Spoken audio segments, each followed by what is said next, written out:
Hello friends. Did you know nearly 80% of those who watch my videos aren't subscribed? If you enjoy these stories, please hit that subscribe button and leave a like. It really helps. Thank you for being here. By the way, where are you watching from? Let me know in the comments. The Nevada desert in July is a special kind of hell. The asphalt shimmers like water that doesn't exist, and the heat makes your brain feel like it's cooking inside your skull. My name is Ambrose Whitlock, and I've been driving these roads for 12 years. Long enough to know every mile marker, every rest stop, every quirk of the desert. Or so I thought. It was a Tuesday night around 11:30 when everything went sideways.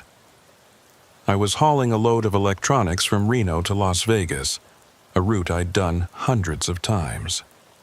The AC in my rig was working overtime, fighting against the heat that still radiated from the pavement even hours after sunset.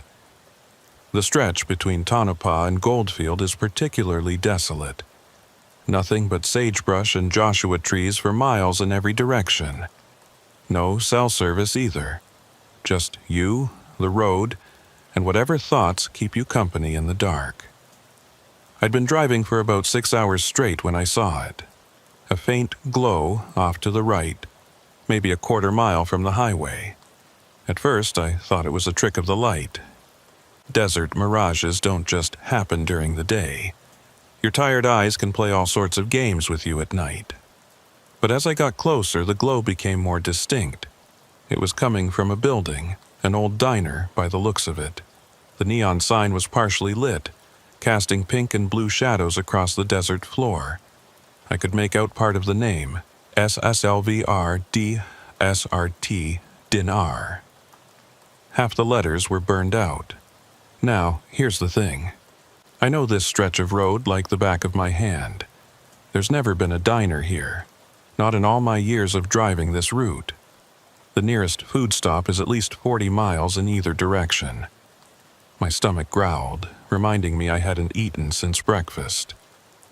The protein bars in my cab weren't going to cut it, and something about the place pulled at me. Maybe it was curiosity, maybe it was hunger, maybe it was something else entirely. I slowed down, checking my mirrors.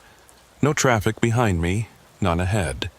The desert was empty except for me and this impossible diner.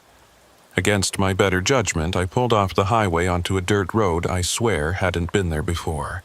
The gravel crunched under my tires as I rolled into the parking lot. There were no other vehicles, which should have been my first real warning. What diner stays open this late with no customers? But the lights were on inside, warm and inviting through the dusty windows. I parked the rig and sat there for a moment, engine idling. Something felt off about the whole situation. The building looked old, really old, like it had been sitting here since the 50s, slowly being eaten by the desert. The metal siding was rusted in places, and the windows were clouded with years of dust and grime. But through those windows I could see movement. Someone was definitely inside. I grabbed my wallet and keys, leaving the truck running. Just a quick stop, I told myself. Grab some food and get back on the road. The delivery deadline was tight, and I couldn't afford to waste too much time. The door to the diner was heavy, and it groaned when I pushed it open. A bell chimed overhead, the sound sharp in the quiet night. Inside, the place was exactly what you'd expect from an old roadside diner. Red vinyl booths, checkered floor, a long counter with swivel stools. The smell hit me immediately. Coffee, grease, and something else. Something sweet and slightly off, like fruit that's just starting to turn. "Evening, hun." The voice made me jump. Behind the counter stood a woman, maybe 60 years old, with graying hair pulled back in a tight bun. She wore a classic waitress uniform, complete with a name tag that read Minerva. Minerva Blackwood, to be exact. The tag looked new, but her uniform was faded and worn. "Didn't expect anyone this late," she said, her smile not quite reaching her eyes. but we're always happy to serve a hungry traveler. I nodded, still taking in the strange atmosphere of the place. The fluorescent lights hummed overhead, casting everything in a harsh, greenish tint. A jukebox in the corner played something I couldn't quite identify. The tune was familiar but wrong somehow, like a song played in a different key. "Coffee?" Minerva asked, already pouring a cup without waiting for my answer. "Sure," I said, sliding onto one of the counter stools. The vinyl squeaked under my weight. "And maybe something to eat, what's good?" She set the coffee in front of me. The mug was hot, almost too hot to touch, and steam rose from the dark liquid inside. "Everything's good here, but the special tonight is meatloaf. Comes with mashed potatoes and green beans. Fresh made today."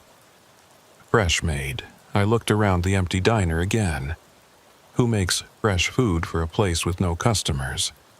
But my stomach was past caring about logic. "That sounds perfect."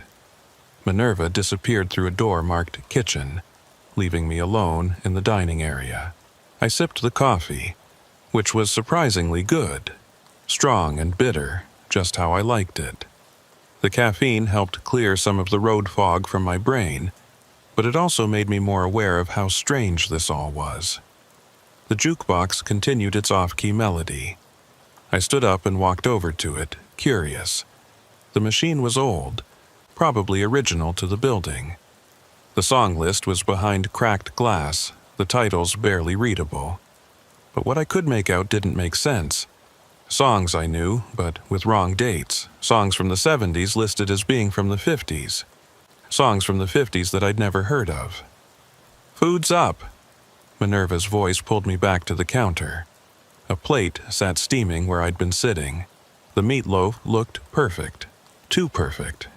Like something from a photograph in a cookbook. The mashed potatoes were sculpted into a perfect mound. Not a lump in sight.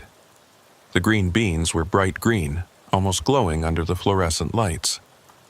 "Looks great," I said, sitting back down. Minerva watched me, that same not quite right smile on her face. I picked up the fork and took a bite of the meatloaf. The taste was incredible. Better than anything I'd had at a roadside diner. Better than most home-cooked meals I'd eaten. It was perfectly seasoned, perfectly cooked, perfectly everything. But as I chewed, something nagged at me. The texture was slightly off. Not bad, just different. Like the meat wasn't quite what I expected. I pushed the thought aside and kept eating. I was hungry, and it tasted good. That's all that mattered. "You drive that big rig out there?" Minerva asked, refilling my coffee without being asked. "Yeah," I said between bites. "Been driving for years.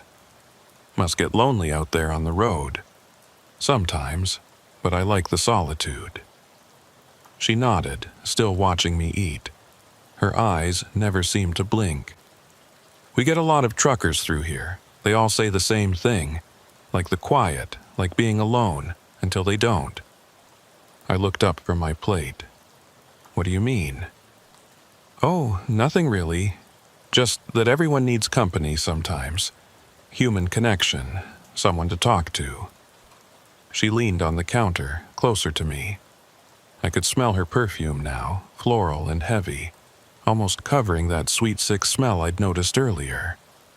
"I guess," I said, suddenly uncomfortable. I focused on finishing my meal, wanting to get back on the road. The food was settling heavy in my stomach now, and I was starting to feel drowsy. Too drowsy for just having drunk coffee. "You feeling all right, hun?" Minerva asked. Her voice sounded distant, like she was speaking from the other end of a tunnel. I tried to answer, but my tongue felt thick in my mouth. The room started to spin slightly, the fluorescent lights creating trails when I moved my head. I gripped the counter, trying to steady myself. "Maybe you should rest a bit," Minerva said. "We've got rooms in the back. Lots of truckers rest here." Rooms? This was a diner, not a motel. I tried to stand, but my legs felt like rubber. The coffee mug slipped from my hand, shattering on the floor. The sound echoed strangely like it was bouncing off walls that were miles away. "Easy there," a new voice said, male, deep, coming from somewhere behind me. I turned my head, the motion taking enormous effort. A man stood in the doorway to the kitchen, tall, thin, wearing a cook's apron that was pristine white except for dark stains around the edges. His face was pale, almost gray, and his eyes were the same not quite right as Minerva's. "This is Silas," Minerva said. "Silas Grimm. He's our cook, makes everything from scratch." Silas smiled, revealing teeth that were too white, too straight. "Secret family recipes," he said, "passed down for generations." I tried to speak, to tell them I needed to leave, but the words wouldn't come. My vision was starting to blur around the edges, darkness creeping in from the periphery. The last thing I saw clearly was Minerva and Silas standing side by side, watching me with those unblinking eyes. "Don't worry," Minerva said, her voice now sounding like it was coming from inside my own head. "You're going to be our guest for a while. We take very good care of our guests." The darkness rushed in then, and I felt myself falling. Not onto the floor, but through it, down into something deeper and darker than the desert night outside. The jukebox music followed me down, that wrong key melody becoming a lullaby for unconsciousness. But even as I fell, one thought pierced through the growing fog in my mind. The diner hadn't been here before. I was sure of it. This road, this exact spot, I'd driven past it 1,000 times. There had never been a diner here. So where exactly was I? I woke up to the sound of my own breathing. Heavy, ragged, like I'd been running for miles. My mouth tasted like copper and dirt, and my head felt like someone had taken a sledgehammer to it. The first thing I noticed was the ceiling. Water stains spread across it like a map of some unknown continent, brown and yellow against cracked white paint. This wasn't my truck. This wasn't anywhere I recognized. I tried to sit up, but my body moved like it was filled with wet sand. Every muscle ached. The room spun for a moment before settling into focus. I was lying on a narrow bed with springs that dug into my back. The walls were wood paneling, warped with age and moisture. A single window showed nothing but darkness outside. The events at the diner came flooding back. The food. Minerva Blackwood and Silas Grimm. The way everything had gone fuzzy and wrong. They'd drugged me. That had to be it, something in the food or the coffee. I forced myself to stand, using the wall for support. My keys were gone. So was my wallet. My phone, too. They'd taken everything. The room had one door, painted white but peeling, revealing layers of different colors underneath like geological strata. I tried the handle, locked from the outside. Panic started to set in, but I pushed it down. Panic wouldn't help. I needed to think clearly. I was Ambrose Whitlock. I'd been driving for 12 years, and I'd gotten out of bad situations before. This was just another problem to solve. The window was my next option. It was small, maybe 2 feet by 2 feet, but I might be able to squeeze through. I pressed my face against the glass, trying to see outside. Nothing but desert and the faint outline of mountains in the distance. No lights, no roads visible. But there, maybe 50 yards away, I could make out the shape of my rig. They hadn't moved it far. The window was painted shut, years of paint sealing it closed. I looked around the room for something to pry it open with. There was nothing but the bed and a small dresser that was bolted to the floor. The bed frame was metal, though. Old iron, the kind they don't make anymore. I flipped the mattress off, ignoring the cloud of dust and the things that scurried away from the light. The bed frame had posts that might work. I grabbed one, testing its strength. It took effort, but I managed to work it loose, unscrewing it from the frame. Now I had a weapon, or at least a tool. I went back to the window and started working the post into the gap between the window and the frame. Paint chips fell like snow as I pried. The window groaned but didn't budge. I kept at it, sweat running down my face despite the cool night air seeping through the cracks. Then I heard footsteps in the hallway outside. I froze, the bedpost still in my hand. The footsteps were slow, deliberate. They stopped right outside my door. I heard breathing, heavy and wet. Then a voice, but not Minerva's or Silas's. This was different. Younger, maybe, but with something wrong about it. "You awake in there?" the voice asked. Male, with a slight wheeze. "They can tell when you're awake. No point pretending." I stayed silent, gripping the bedpost tighter. "I was a trucker too," the voice continued. 3 weeks ago, maybe 4. Hard to keep track of time here. Names... Well, it doesn't matter what my name was. I'm nobody now, just like you're going to be. "What do you want?" I asked, my voice rough from whatever they'd given me. There was a laugh, but it sounded more like a cough. "Want? I don't want anything. They just send me to check on the new ones. Make sure you're settling in. Let me out of here." "Can't do that. Door's locked from the outside, and they have the keys. Besides, where would you go? We're nowhere. This place, it's not on any map. It's not supposed to exist." "That's impossible. Every place is somewhere." Another laugh, cough. "You still think the world works the way you thought it did? Give it time. You'll learn. We all do." "How many others are there?" Silence for a moment. Then, enough. They keep us in different rooms. Can't have us talking too much, comparing notes. But I've heard them through the walls, crying mostly, some praying. One guy just screams every night around 3. You'll hear him soon enough. "What do they want with us?" "They feed people," he said simply. "That's what they do. They feed people, and then they keep them, like a collection, like trophies. But it's more than that. They're changing us somehow. The food, it does things to you. You'll see." I moved back to the window, working the bedpost into the gap with renewed urgency. "I'm getting out of here." "Sure you are. We all thought that at first. But the window's too small, even if you get it open. And even if you squeeze through, where you gonna go? Your truck won't start. They did something to it. All our trucks are out there, just sitting in the desert like metal tombstones." The window cracked, not much, just a small fracture in the glass, but it was progress. I kept working. "They'll be coming soon," the voice said. "With more food. You won't want to eat it, but you will. The hunger gets to you eventually, and once you eat enough of it, you stop wanting to leave. You start to understand that this is where you belong now. You're insane. Maybe. Probably. But I'm also right. You'll see." The footsteps started again, moving away down the hall.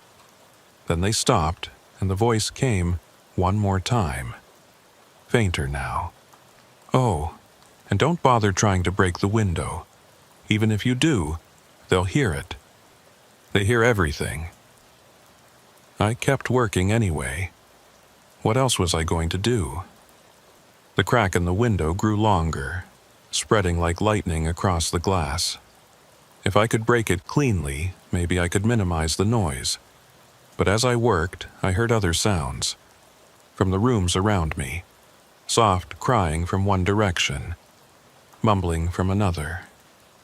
And from somewhere below, the sound of a jukebox playing that same wrong key music from the diner. The window finally gave way with a sharp crack. Not the whole thing, just a section about the size of my hand. Cool air rushed in, carrying the scent of sage and dust. I carefully removed the broken pieces, trying not to cut myself. The opening wasn't big enough to crawl through, but maybe I could enlarge it. That's when I saw the lights. Out in the desert, beyond where my truck sat, there were lights moving. Not headlights, but something else.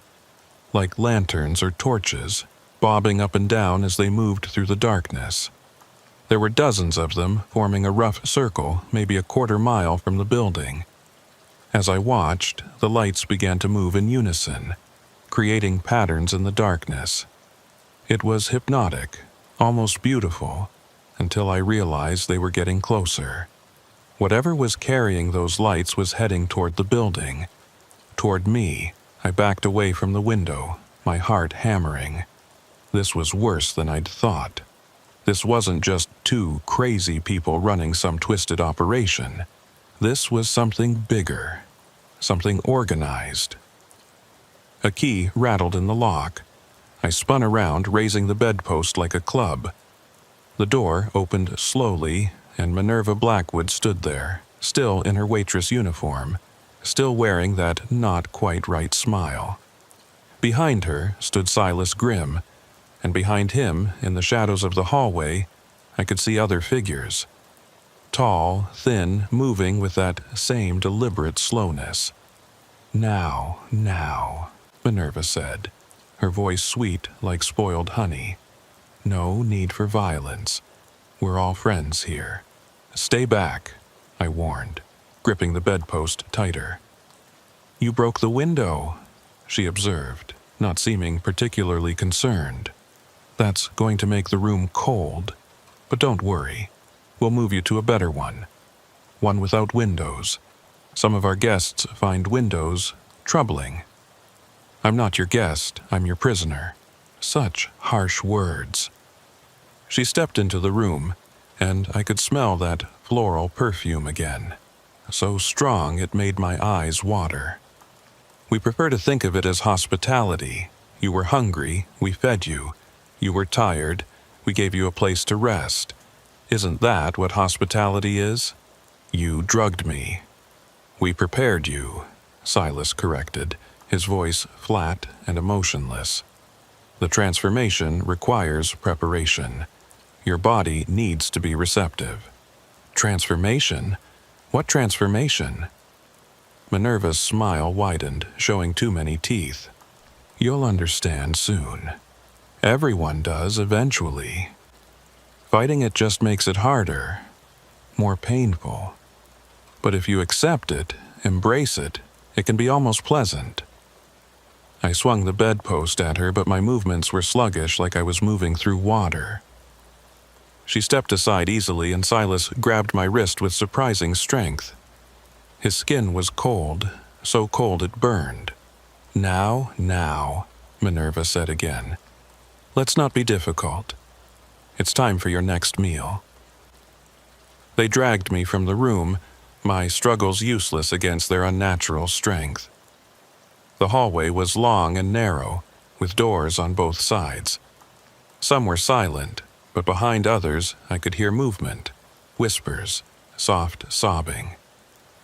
How many people were trapped here? We passed a window in the hallway, and I could see those lights in the desert were much closer now.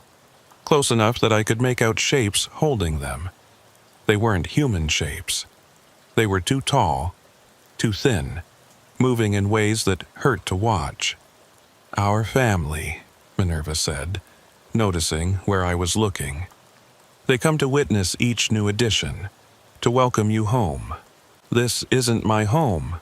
Not yet, she agreed. But it will be. Give it time. Everyone comes to love it here eventually, even the ones who fight the hardest. Especially them, actually. They make the most devoted family members once they turn. They brought me to another room. This one larger, with a table set for dinner.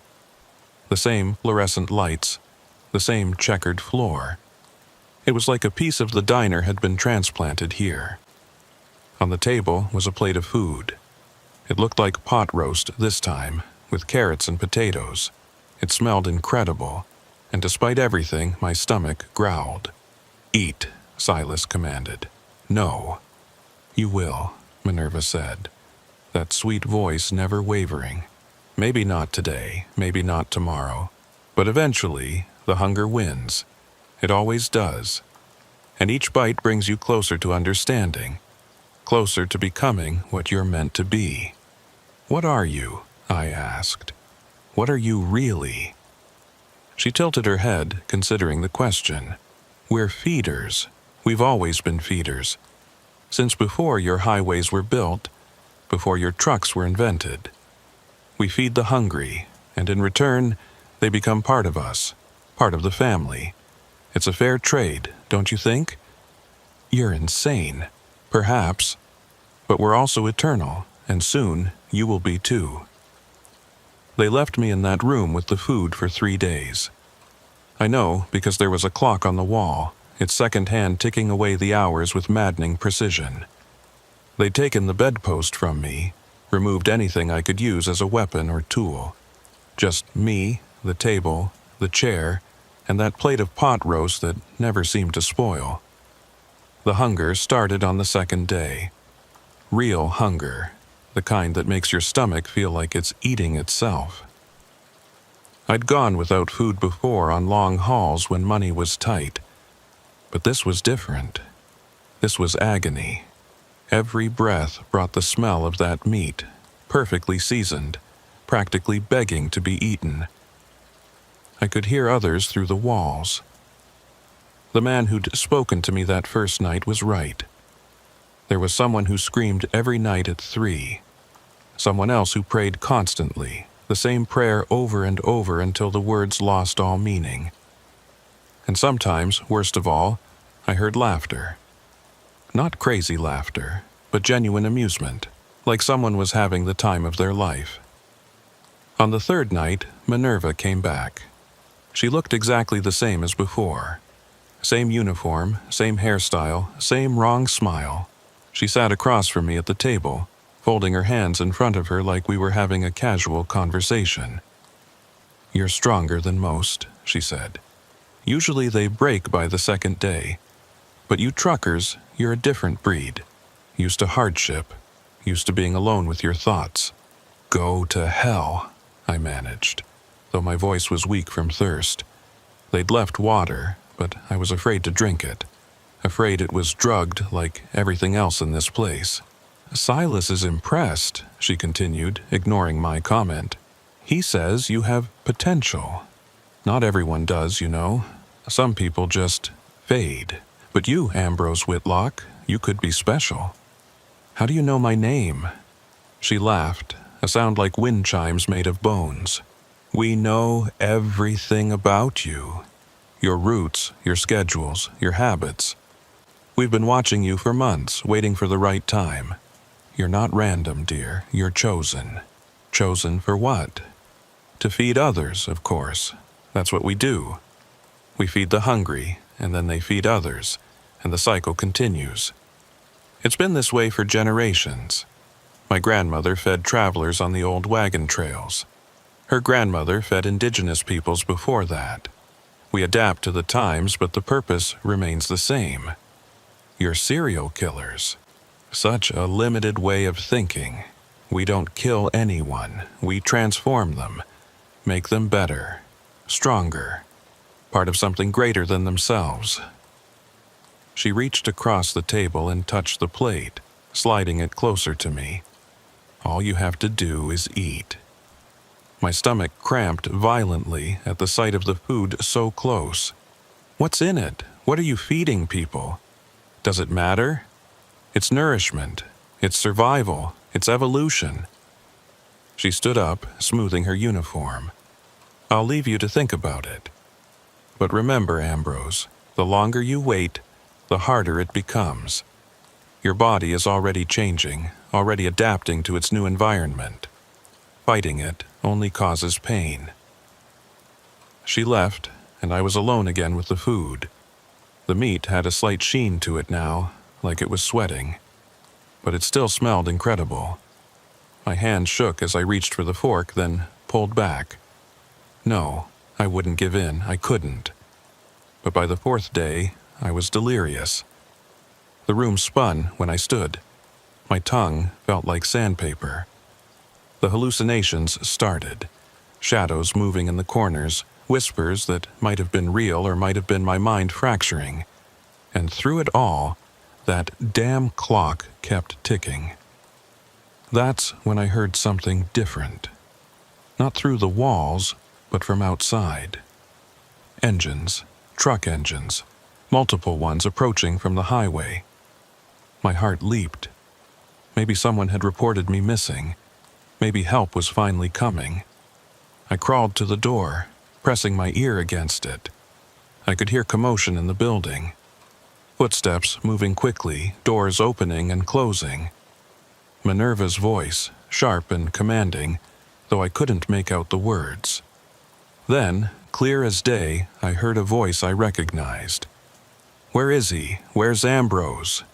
It was my dispatcher back in Reno, old Ray Carpenter, who'd been sending me on runs for 5 years. But how?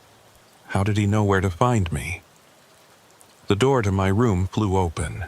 Silas Grimm stood there, his pale face twisted with something that might have been anger or fear. "Get up," he commanded. "Now." I tried to stand but collapsed. 4 days without food had taken its toll. Silas grabbed me under the arms and hauled me up like I weighed nothing. He half carried, half dragged me down the hallway. We passed other open doors, and I caught glimpses of the other prisoners. They looked like I felt. Hollow-eyed, emaciated, broken. We emerged into the diner area, and I saw them. 3 truckers, big guys with baseball bats and tire irons. But they weren't moving. They stood frozen in place, their eyes wide with terror. And standing behind the counter, still smiling that horrible smile, was Minerva. "Gentlemen," she said sweetly, "how nice of you to join us for dinner." That is when I noticed the plates in front of them. Full plates, steam rising from fresh food, and their hands were moving slowly, mechanically, bringing forks to their mouths even as their eyes begged for help. "No!" I tried to shout, but it came out as a whisper. "Don't eat it!" Too late. They were chewing, swallowing, their bodies acting against their will. Minerva watched with satisfaction as they ate every bite. "Your friends were so concerned about you," she said to me. "So we invited them to stay. The more the merrier, don't you think?" The 3 truckers finished their meals and stood up in unison. The terror in their eyes was replaced by something else, emptiness. Like someone had reached inside and scooped out everything that made them human. "Take them to their rooms," Minerva instructed Silas. "Let them rest. They've had a long journey." "What did you do to them?" I demanded. "The same thing we're going to do to you eventually." But they were easier. They came here full of anger, full of violence. Those types always fall the fastest. You, though, you're different. You came here with curiosity, with caution. That's why you're still fighting. Silas started leading the 3 men away, and they followed without resistance. As they passed me, one of them, a young guy named Bradley I'd met at a truck stop once, looked at me. For just a second, I saw recognition in his eyes. Then it was gone, replaced by that terrible emptiness. "You see," Minerva said, "it's so much easier if you just accept it. The food doesn't just nourish your body, it nourishes your soul. It takes away the pain, the fear, the loneliness. All those dark thoughts that keep you up at night on those long, empty highways. Wouldn't you like to be free of all that?" "I'd rather die." "No, you wouldn't. If you wanted to die, you would have found a way by now. You want to live. You just don't want to live like this. But this is temporary. What comes after, that's eternal." She brought out a new plate. This time, it was a burger and fries. The burger was perfect, juice dripping down the sides. The cheese melted just right. The fries were golden brown and crispy. My mouth watered involuntarily. "Last chance," she said. "Eat willingly, and you keep some part of yourself. Keep fighting, and will feed you anyway, but you'll lose everything. You'll be like your friends there, empty vessels, waiting to be filled with purpose. I looked at the plate. I looked at her. I thought about my life on the road. The loneliness she mentioned was real. The dark thoughts were real. Would it really be so bad to let go, to become something else? My hand moved toward the burger. Minerva smiled wider. Then I heard it. That jukebox music from the first night, playing from somewhere in the building. That wrong key melody that had started all this. And I remembered something. Music doesn't play wrong naturally. It has to be made wrong, deliberately changed. Just like they were trying to change me. I grabbed the plate and threw it at Minerva's face. She didn't dodge. The food splattered across her, and for the first time, her smile faltered. The facade cracked, and I saw something underneath. Not a face, not really. Something older, hungrier, with too many teeth and eyes that weren't quite where eyes should be. "You stupid, stubborn man," she hissed, her voice no longer sweet, but raw and ancient. "You could have been special. You could have been one of us. Now you'll just be meat." She lunged at me, moving faster than anything human should move. But 4 days without food had done something to me. Not made me weaker, but lighter, clearer. I rolled aside, and she crashed into the table. I ran, not toward the exit, Silas was blocking that, but toward the kitchen. There had to be a back door. There's always a back door. Behind me, I heard Minerva shrieking orders, heard Silas's heavy footsteps following. The kitchen was a nightmare. Pots bubbled on stoves with things inside that didn't look like food. Meat hung from hooks, but the shapes were wrong. Too long, too familiar. I didn't look closer, I couldn't. There was a door at the back, heavy and metal with a push bar. I slammed into it and it flew open, spilling me into the desert night. The cool air hit me like a slap, clearing my head even more. My truck was 50 yards away. The keys were gone, but I knew where I kept the spare. Every trucker has a spare hidden somewhere. Mine was in a magnetic box under the fuel tank. I ran, my legs shaking, my lungs burning. Behind me, the diner's door burst open. I didn't look back. The magnetic box was there, rusty but intact. My fingers fumbled with it, and the key fell into the sand. I dropped to my knees, searching frantically. Found it, climbed into the cab. The engine turned over on the first try, despite what the voice in the hallway had said. Maybe they'd lied. Maybe they hadn't gotten to my truck yet. I threw it in gear and floored it, spraying gravel as I peeled out. In the mirror, I saw them standing in the parking lot. Minerva, Silas, and a dozen others I hadn't seen before. All watching. All perfectly still. But they weren't following. Why weren't they following? I drove for 3 hours straight, pushing my rig as hard as it would go. No stops, no slowing down, just the endless black ribbon of highway stretching ahead. My hands were welded to the wheel, knuckles white, shoulders locked. Every few seconds I checked the mirrors, expecting to see headlights pursuing me. But there was nothing. Just the empty desert night. When I finally hit the outskirts of Las Vegas, the city lights were like salvation. I pulled into the first truck stop I saw, a massive, well-lit place with dozens of other rigs. Safety in numbers. I parked between 2 other trucks and sat there shaking for 20 minutes before I could move. My phone was gone, but the truck's CB radio still worked. I called in to dispatch expecting to hear Ray Carpenter's voice. Instead, I got silence, then static, then a voice I didn't recognize. "Whitlock, that you? Where the hell have you been? You're 4 days overdue." 4 days? My voice cracked.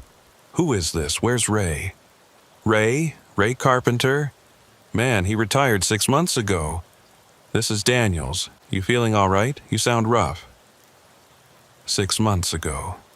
But I'd heard Ray's voice at the diner. Clear as day. He'd come looking for me with those other truckers, hadn't he? I need to report something, I said. There's a place out in the desert. A diner. People are being held there against their will. A diner? Where exactly? I tried to explain, but realized I couldn't. The exit I'd taken, the road to the diner, I couldn't remember the mile markers. It was like trying to recall a dream, the details slipping away the more I reached for them. Never mind, I said. I'll file a report when I get in. I delivered my load 12 hours late. The client was furious, but I didn't care. I was alive. That was all that mattered.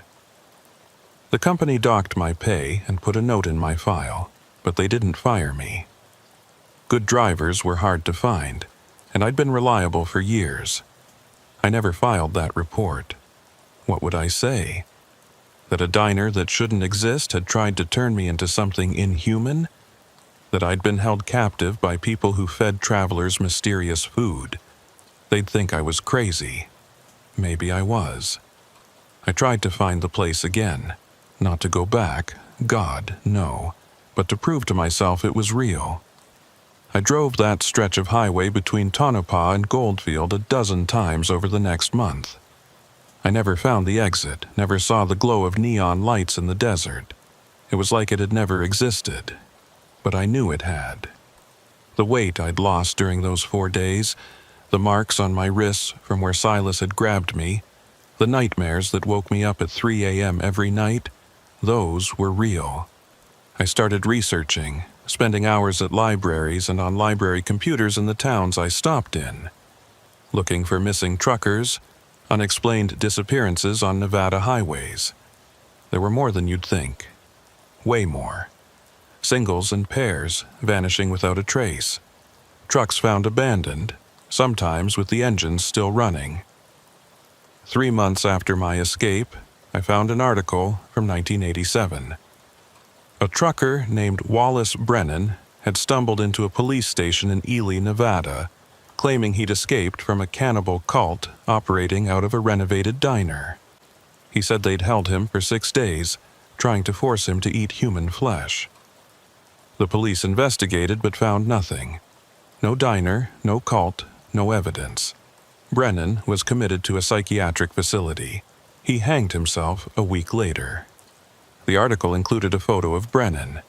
He looked exactly like I felt. Hollow-eyed, haunted, desperate to be believed. I kept digging. Found similar stories going back decades, different details but the same core elements. A diner in the desert. People who weren't quite right. Food that was too perfect. Truckers who escaped but could never find the place again. Then, 6 months after my escape, I found something that made my blood run cold. It was a photo from 1952, from a newspaper archive in Carson City. The headline read, "New Diner Opens on Highway 95. It showed a group of people standing in front of a pristine new building. The Silver Desert Diner, the sign read clearly. And there, in the front row, wearing a waitress uniform and that same not-quite-right smile, was Minerva Blackwood. Exactly the same, not aged a day in over 70 years. Standing next to her, in a cook's apron, was Silas Grimm. The caption listed their names, along with the others. All the names were different back then, but the faces... I recognized some of those faces. They'd been in the hallway that night, moving in the shadows. I stopped researching after that. Some knowledge is too heavy to carry. I changed routes, started driving East Coast runs only. Stayed away from the desert, from those long, empty stretches of highway where reality seems thin. But it didn't matter. They'd marked me, somehow. I could feel it. The food cravings started about a year later. Not for normal food, but for meat. Specific meat. The kind that looked too perfect, tasted too good. I'd find myself at truck stop diners, staring at other customers' plates, my mouth watering in ways that frightened me. Then came the dreams, not nightmares anymore, but something worse. Dreams where I was back at the Silver Desert Diner, sitting at the counter, eating that meatloaf. And in the dreams, it tasted even better than I remembered. I'd wake up with the flavor still in my mouth, my stomach growling for more. 2 years after my escape, I saw her again. Not in Nevada, but at a rest stop in Pennsylvania. 2 a.m., foggy night, nearly empty parking lot. I was refilling my coffee when I glanced through the window, and there she was. Minerva Blackwood, standing by my truck, just watching the diner, waiting. I dropped the coffee, the mug shattering on the floor. When I looked again, she was gone. But there was a note under my windshield wiper. Just 4 words. "You'll come back eventually." She was right. The hunger was getting worse. Normal food started tasting like ash. I was losing weight again, my body rejecting everything except what I couldn't have, what I wouldn't let myself want. I started seeing them more often after that. Silas at a way station in Ohio. Minerva at a fuel stop in Indiana. Other faces I recognized from that night, scattered across the country like they were following me, or waiting for me to break. 3 years now. 3 years since I escaped the Silver Desert Diner. I'm writing this in a motel room in Missouri, trying to document what happened while I still can, while I'm still me, because I can feel it happening. The change Minerva talked about. My teeth feel different, sharper. My eyes see better in the dark. And the hunger, God, the hunger never stops now. I catch myself looking at other drivers differently. Not as people, but as something else. Something that needs to be fed. I know what I'm becoming. I've known for months now.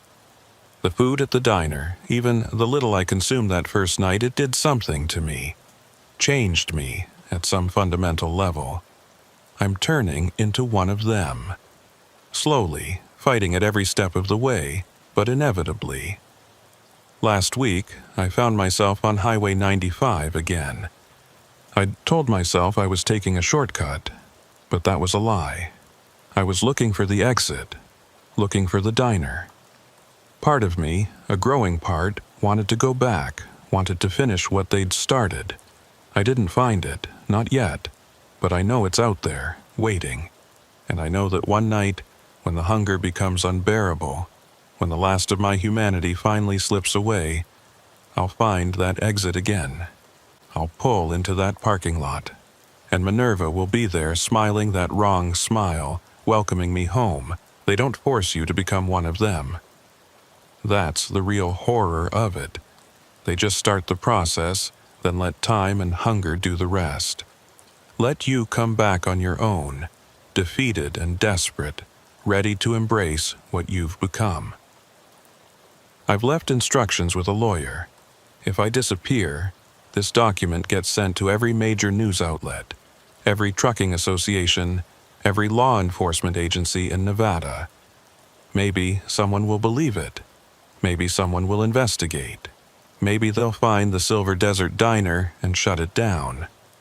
But I doubt it, because I'm starting to understand now. The diner doesn't stay in one place. It moves, appears where it's needed, where hungry travelers pass through. It's not a building, it's a trap, a web, and once you're caught in it, even if you escape, you're never really free. If you're a trucker reading this, and you're driving through Nevada late at night, and you see a diner that shouldn't be there, glowing in the desert like a promise of comfort and food, keep driving. Don't stop. Don't even slow down. No matter how hungry you are, no matter how tired, keep going. Because the Silver Desert Diner doesn't just feed you, it feeds on you. And once it has a taste, it never lets go. I can hear them calling me now, not with voices, but with something deeper. A pull in my bones, in my blood. The hunger is so strong I can barely think. I know what I have to do to make it stop. I know where I have to go. I'm sorry, I tried to fight it. I tried to warn you, but I'm so very, very hungry, and only they know how to feed what I've become. October in the Nevada desert is deceptive. The days still burn hot enough to make you sweat through your shirt, but the nights turn cold without warning. The temperature can drop 30 degrees in an hour, leaving you shivering in the same cab where you were sweating just moments before. My name is Cassius Thornfield, and I've been running freight through these desert highways for 18 years. 18 years of watching the seasons change, of learning every curve and straightaway, every truck stop and way station. You'd think after all that time, nothing could surprise you anymore. You'd be wrong. It was a Wednesday night just past 10 o'clock. I was hauling a load of construction equipment from Salt Lake City down to Phoenix, taking Highway 93 through the eastern edge of Nevada. It's a lonely stretch of road, especially at night. Miles and miles of nothing but sagebrush, rock formations, and the occasional glimpse of wildlife in your headlights. The kind of road where you can drive for hours without seeing another vehicle, where your CB radio picks up nothing but static, where cell phone service is just a memory. I'd been making good time, planning to push through to Kingman before stopping for the night. The weather was clear, the road was dry, and my old Kenworth was running smooth as silk. Just another routine haul, another paycheck, another 1,000 miles to add to the millions I'd already logged. Then I saw the deer. It was lying in the middle of my lane, a massive buck with antlers that spread like tree branches. Fresh kill by the look of it, probably hit within the last hour. Blood was still pooling on the asphalt, black as oil in my headlights. No other vehicles around, so whoever hit it had just kept going. Happened all the time out here. City folks in their SUVs probably didn't even know what they'd hit until they got home and saw the damage to their front end. I started to slow down, planning to steer around it. But as I got closer, I noticed something that made me bring the truck to a complete stop. The deer wasn't just lying there randomly. It had been arranged, positioned. Its legs were stretched out symmetrically, its head turned at a precise angle. Someone had taken the time to move it after it died. That should have been my first warning. I sat there for a moment, engine idling, trying to make sense of what I was seeing. In all my years on the road, I'd seen plenty of roadkill. Deer, elk, coyotes, even the occasional cow that had wandered through a broken fence. But I'd never seen one arranged like this. It looked almost ceremonial, like some kind of offering or warning. The smart thing would have been to drive around it and keep going, but the way it was positioned, right in the center of the lane, there wasn't much room to maneuver. The shoulder was soft sand on the right, a drop-off on the left. With a fully loaded trailer, I couldn't risk it. I was going to have to move the deer. I grabbed my work gloves and a flashlight from the cab, then climbed down. The night air was crisp, carrying the scent of sage and something else, something metallic and wrong. Blood, obviously, but mixed with something chemical, like antifreeze or formaldehyde. As I walked toward the deer, my flashlight beam swept across the road. That's when I saw the other things, small, white objects scattered around the carcass, forming a rough circle. At first, I thought they were rocks or trash, but as I got closer, I realized what they really were. Bones. Small bones, picked clean and bleached white, arranged in patterns I couldn't understand. My skin started to crawl. This wasn't just weird anymore, this was deliberate. Someone had done this on purpose, turned this stretch of highway into some kind of macabre display. But why? And more importantly, were they still around? I swept my flashlight across the desert on both sides of the road. Nothing but shadows and scrub brush. but shadows can hide a lot in the desert. I'd learned that the hard way over the years. The open space that looks empty during the day becomes a maze of hiding spots at night. I decided to work fast, get the deer off the road, and get out of there. I bent down, grabbed the buck's front legs, and started to pull. It was heavier than I expected, probably 200 pounds of dead weight. As I dragged it toward the shoulder, something fell out from underneath it. A human hand. I dropped the deer and stumbled backward, my heart hammering in my chest. The hand was pale, almost gray in the flashlight beam, with dirt caked under the fingernails. It was attached to an arm, which disappeared back under the deer's body. There was a person under there. A dead person. My first instinct was to run, get back in my truck and drive away as fast as possible. Pretend I'd never seen any of this, but I couldn't.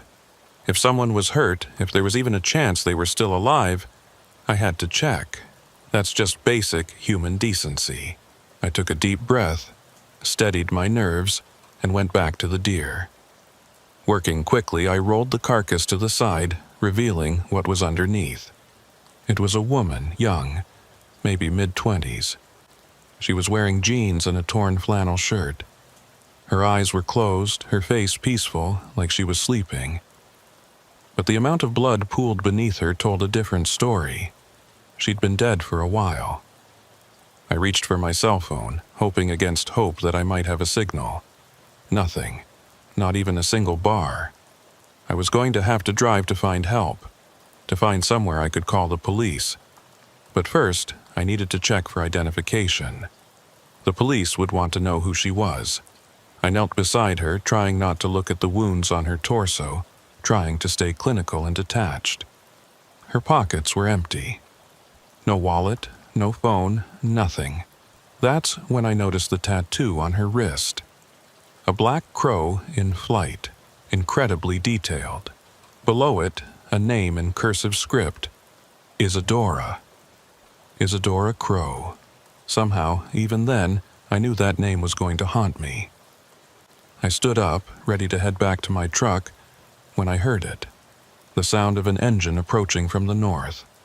Finally, I thought. Another driver. Someone who could help, or at least be a witness to what I'd found. The vehicle came into view, its lights cutting through the darkness. It was a police cruiser, Nevada Highway Patrol by the markings. Relief flooded through me. I wouldn't have to drive for help after all. The authorities were already here. The cruiser pulled up behind my truck, its spotlight sweeping across the scene. I raised my hand to shield my eyes from the glare.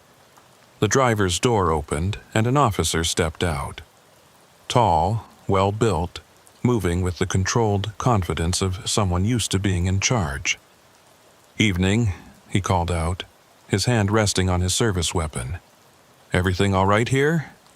"Officer, thank God," I said, walking toward him. "There's a body, under the deer, a woman. She's dead." The officer moved closer, his face coming into view under the streetlight. He was younger than I expected, maybe early 30s, with sharp features and pale blue eyes that seemed to glow in the darkness. His nameplate read V. Ashford. "A body, you say?" Officer Ashford's voice was calm, almost casual. "Well, that's certainly unexpected. Why don't you show me?" I led him to where Isadora Crow lay beside the deer carcass. He stood there for a long moment, studying the scene with those strange, pale eyes. Then he knelt down, examining the body with practiced efficiency. "How did you find her?" he asked, not looking up. The deer was blocking the road. When I went to move it, I found her underneath. "Interesting." He stood up, brushing dirt off his knees. "And you are?" "Cassius Thornfield. I'm a trucker, just passing through." "Mr. Thornfield." He repeated my name slowly, like he was tasting it. "Well, this is quite a situation we have here. I'm going to need you to come with me." "Come with you? Where? Don't you need to call this in, get a coroner out here?" Officer Ashford smiled, but it didn't reach his eyes. All in due time. First, I need to take your statement. Properly. Can't do that out here on the side of the road, can we? Something was off about him. The way he moved, the way he talked, the way he looked at the body like it was just another piece of roadkill. Every instinct I'd developed over 18 years on the road was screaming at me to get away from this man. I think I should wait here, I said, with my truck until more officers arrive. I'm afraid I can't allow that. His hand moved back to his weapon. Not drawing it, just resting there. A subtle threat. This is a crime scene now. You're a witness, possibly a suspect. I need you to come with me. A suspect? I just found her. I was trying to help. Of course you were. That cold smile again. But you understand, I have to follow procedure. Now, are you going to come willingly, or do I need to make this official? I looked at his cruiser, then back at my truck. Something was very wrong here. But what choice did I have? He was a cop. I had to comply. Let me just lock up my rig, I said. Leave it. It'll be fine. He put his hand on my shoulder, his grip firm. Too firm. We won't be long. As he guided me toward his cruiser, I took one last look at Isadora Crow's body lying in the road. The bones I'd seen earlier, the arranged deer, the positioned corpse, it was all connected somehow. And Officer Virgil Ashford, with his pale eyes and cold smile, was part of it. I just didn't know how big a part yet. The inside of his cruiser smelled wrong. That's the first thing I noticed. It should have smelled like coffee and disinfectant, maybe a hint of cigarette smoke. Every cop car I'd ever been in had that same institutional smell, but this one smelled like copper and dirt, with an underlying sweetness that made my stomach turn. Buckle up, Ashford said, starting the engine. Safety first. He pulled away from my truck, heading south on Highway 93, the wrong direction for the nearest police station, which was north in Ely. I knew, because I'd been there once, years ago, to report a drunk driver who'd nearly run me off the road. Where are we going? I asked. Substation, he replied, his eyes fixed on the road. Closer than the main office. I'd never heard of any substation out here, but I kept my mouth shut. The radio in his cruiser was silent. No chatter, no dispatcher, nothing. In my experience, cop radios were never silent. There was always something, a check-in, a location update, something. We drove for about 15 minutes, the headlights cutting through the darkness. Then Ashford turned onto a dirt road I'd never noticed before, despite having driven this stretch hundreds of times. The road was rough, barely more than a trail, winding through rock formations and Joshua trees. The deeper we went into the desert, the more certain I became that Officer Virgil Ashford was not who he claimed to be. The dirt road wound through terrain I thought I knew, but nothing looked familiar in the darkness. Every shadow could have been a rock formation, or something else entirely. The cruiser's headlights created a tunnel of light ahead of us, but beyond that beam, the darkness was absolute. You've been driving these roads for how long? Ashford asked suddenly, breaking the silence that had stretched between us for the last 5 minutes. 18 years, I replied, keeping my voice steady despite the growing knot in my stomach. 18 years, he repeated, nodding slowly. That's a long time. You must have seen some interesting things out here. The desert's full of surprises. Indeed it is. He glanced at me, those pale eyes catching the dashboard light. Tell me, Mr. Thornfield, in all those years, how many bodies have you found? None, until tonight. Really? That's surprising. These highways are dangerous. Accidents happen all the time. Hikers get lost, migrants die of thirst, People dump their problems out here thinking the desert will hide their secrets." He paused, letting that sink in. But the desert always gives up its secrets eventually. Always. The road got rougher, and I had to brace myself against the door as the cruiser bounced over rocks and ruts. We'd been driving for 20 minutes now, far longer than it should have taken to reach any kind of police facility. My truck was miles behind us, alone on the highway with Isadora Crow's body. This was all wrong. "How much further?" I asked. "Not far now." We crested a small rise, and below us I could see lights. Not many, just a few buildings clustered together in a valley between two ridges. It looked like an old mining camp, the kind that dotted the Nevada desert, abandoned when the ore ran out. But these buildings had lights in the windows, and I could see vehicles parked outside. "This doesn't look like a police substation," I said. Ashford pulled to a stop in front of the largest building, a 2-story structure that might have been a company office back in the mining days. The wood siding was weathered gray, and the windows were covered with bars that looked newer than the building itself. "Appearances can be deceiving," he said, turning off the engine. "Come on, let's get this over with." I didn't move. "I want to call my dispatcher, let them know where I am. No cell service out here, you can call from inside. Then I'll use your radio." He smiled that cold smile again. "Radio's broken. Has been for weeks. Budget cuts, you know. Now, are you going to get out, or do I need to encourage you?" His hand moved to his weapon again, but this time when he shifted, his jacket opened slightly, and I saw something that made my blood run cold. His badge was wrong. Not just a little off, but completely wrong. It looked like something you'd buy at a costume shop, shiny and fake, with police written in the wrong font. He wasn't a real cop. He never had been. I had 2 choices: get out of the car and go along with whatever this was, hoping for a chance to escape later, or try to fight now while we were still in the vehicle. Neither option was good, but compliance might buy me time to figure out what was really going on. I got out of the car. The night air was cold, much colder than it had been on the highway.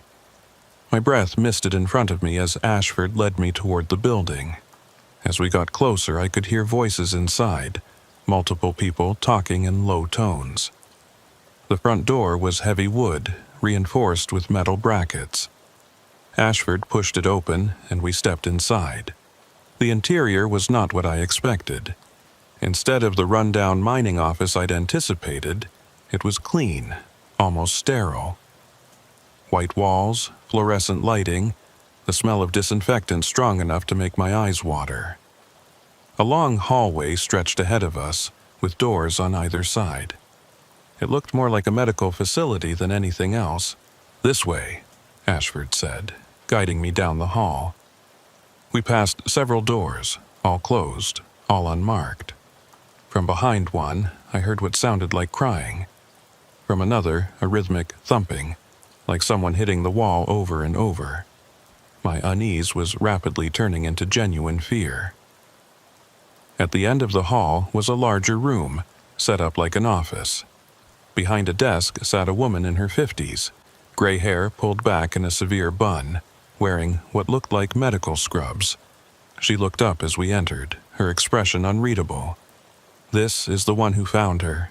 she asked Ashford. "Yes, Cassius Thornfield, trucker. Says he was just passing through." The woman studied me with dark, intelligent eyes. "Mr. Thornfield, I'm Dr. Evelyn Marsh. Please have a seat." There was a chair in front of the desk.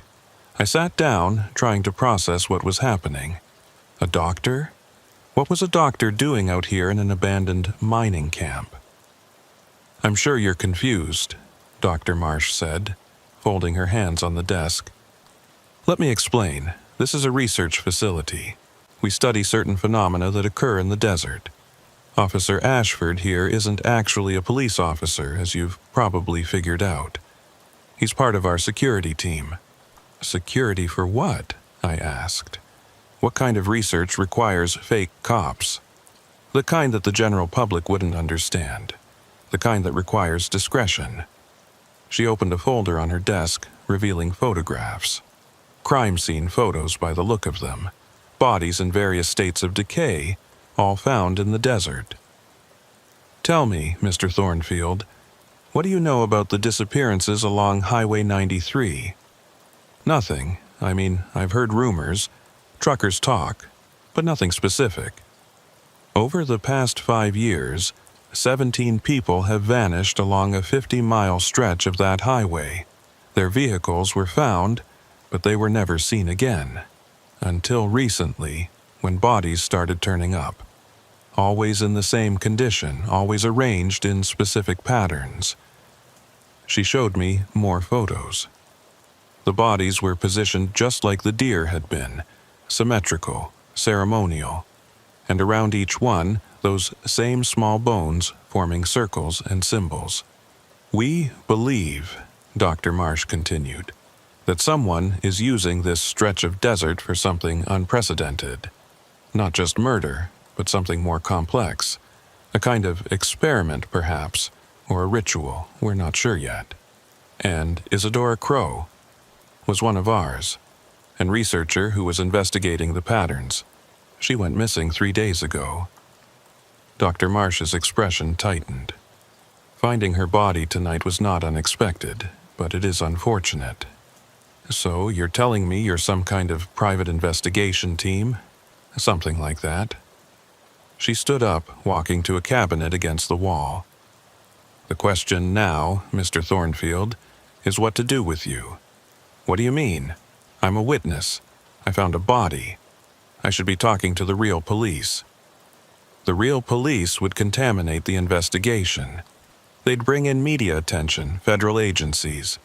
Everything we've worked for would be destroyed. She opened the cabinet, revealing rows of vials filled with clear liquid.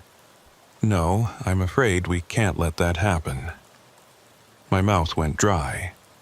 You're going to kill me. Kill you? No, Mr. Thornfield. We're not killers. We're scientists, researchers. We're trying to understand what's happening out here to stop it. She selected one of the vials, holding it up to the light. But we do need to ensure your cooperation. And your silence. I won't tell anyone. I swear. Just let me go. I'm afraid it's not that simple. She nodded to Ashford, who moved behind my chair. I felt his hands on my shoulders, holding me in place. You see, whoever is doing this, whoever is arranging these bodies and conducting these rituals, they're not working alone. They have help. People who look normal, who blend in, who could be anyone. Even a trucker who's been driving these roads for 18 years. You think I'm involved? That's insane. Is it? You were alone on a deserted highway at exactly the right time to find the body. You knew exactly where to look. You didn't seem surprised by what you found. I was surprised. I called for help. You stood there examining the scene for several minutes before Officer Ashford arrived. What were you really doing, Mr. Thornfield? Checking your work? Making sure everything was positioned correctly? I tried to stand, but Ashford's grip was like iron. This is crazy. You can't just hold me here. Actually, we can. Dr. Marsh approached with the vial and a syringe. This is a mild sedative. It will help you relax while we verify your story. If you're telling the truth, you have nothing to worry about. And if you decide I'm not... She didn't answer, just nodded to Ashford again. I felt a sharp pain in my neck as the needle went in. The world immediately began to blur around the edges.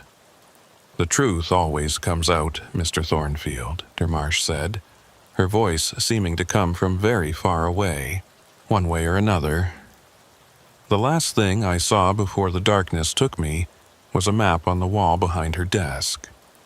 A map of Highway 93 with red pins marking locations. 17 pins for 17 disappearances. But there were other colors too. Blue pins, green pins, yellow pins. dozens of them scattered across the desert. Whatever was happening out here was bigger than just 17 missing people. Much bigger. When I woke up, I was in a different room. This one had no windows, just white walls and a single fluorescent light that hummed constantly. I was lying on a narrow cot, still wearing my clothes but missing my boots and belt. My head felt like it was stuffed with cotton, and my mouth tasted like copper. I sat up slowly, waiting for the room to stop spinning. There was a door, metal with a small window at eye level. I stumbled over to it and looked out. Another hallway, this one narrower than the first. I tried the handle, locked, of course. "Hey!" I shouted, my voice hoarse. "Hey, someone, let me out!" No response. I pounded on the door, the sound echoing off the walls. Still nothing. I went back to the cot and sat down, trying to think through the fog in my brain. How long had I been out? Hours? Days? There was no way to tell. No clock, no window to judge the time by. Then I heard something. Footsteps in the hallway getting closer. Not the measured pace of Ashford or Dr. Marsh, but something shuffling, uneven. The footsteps stopped right outside my door. "Hello?" I called out. "You're awake?" The voice was female, young, familiar somehow. "Good. We don't have much time. Who are you?" "Someone who wants to get out of here as much as you do." There was a scraping sound, metal on metal. They think I'm sedated, but I've been spitting out the pills. Listen carefully. This place isn't what they told you. It's not a research facility. Then what is it? It's a cleanup operation. They're not investigating the disappearances. They're covering them up. The door clicked open. Standing in the hallway was a young woman in a hospital gown. She was thin, too thin, with dark circles under her eyes. But what made my blood run cold was the tattoo on her wrist. A black crow in flight. "You're Isadora Crow," I whispered, "but you're supposed to be dead." She smiled grimly. "That wasn't me you found under the deer. That was my sister, Isabella. Twins. They killed her 3 days ago when she came looking for me." Her expression hardened. "And now they're going to kill us both unless we get out of here right now." "How do we—" "Shh!" She held up a hand, listening.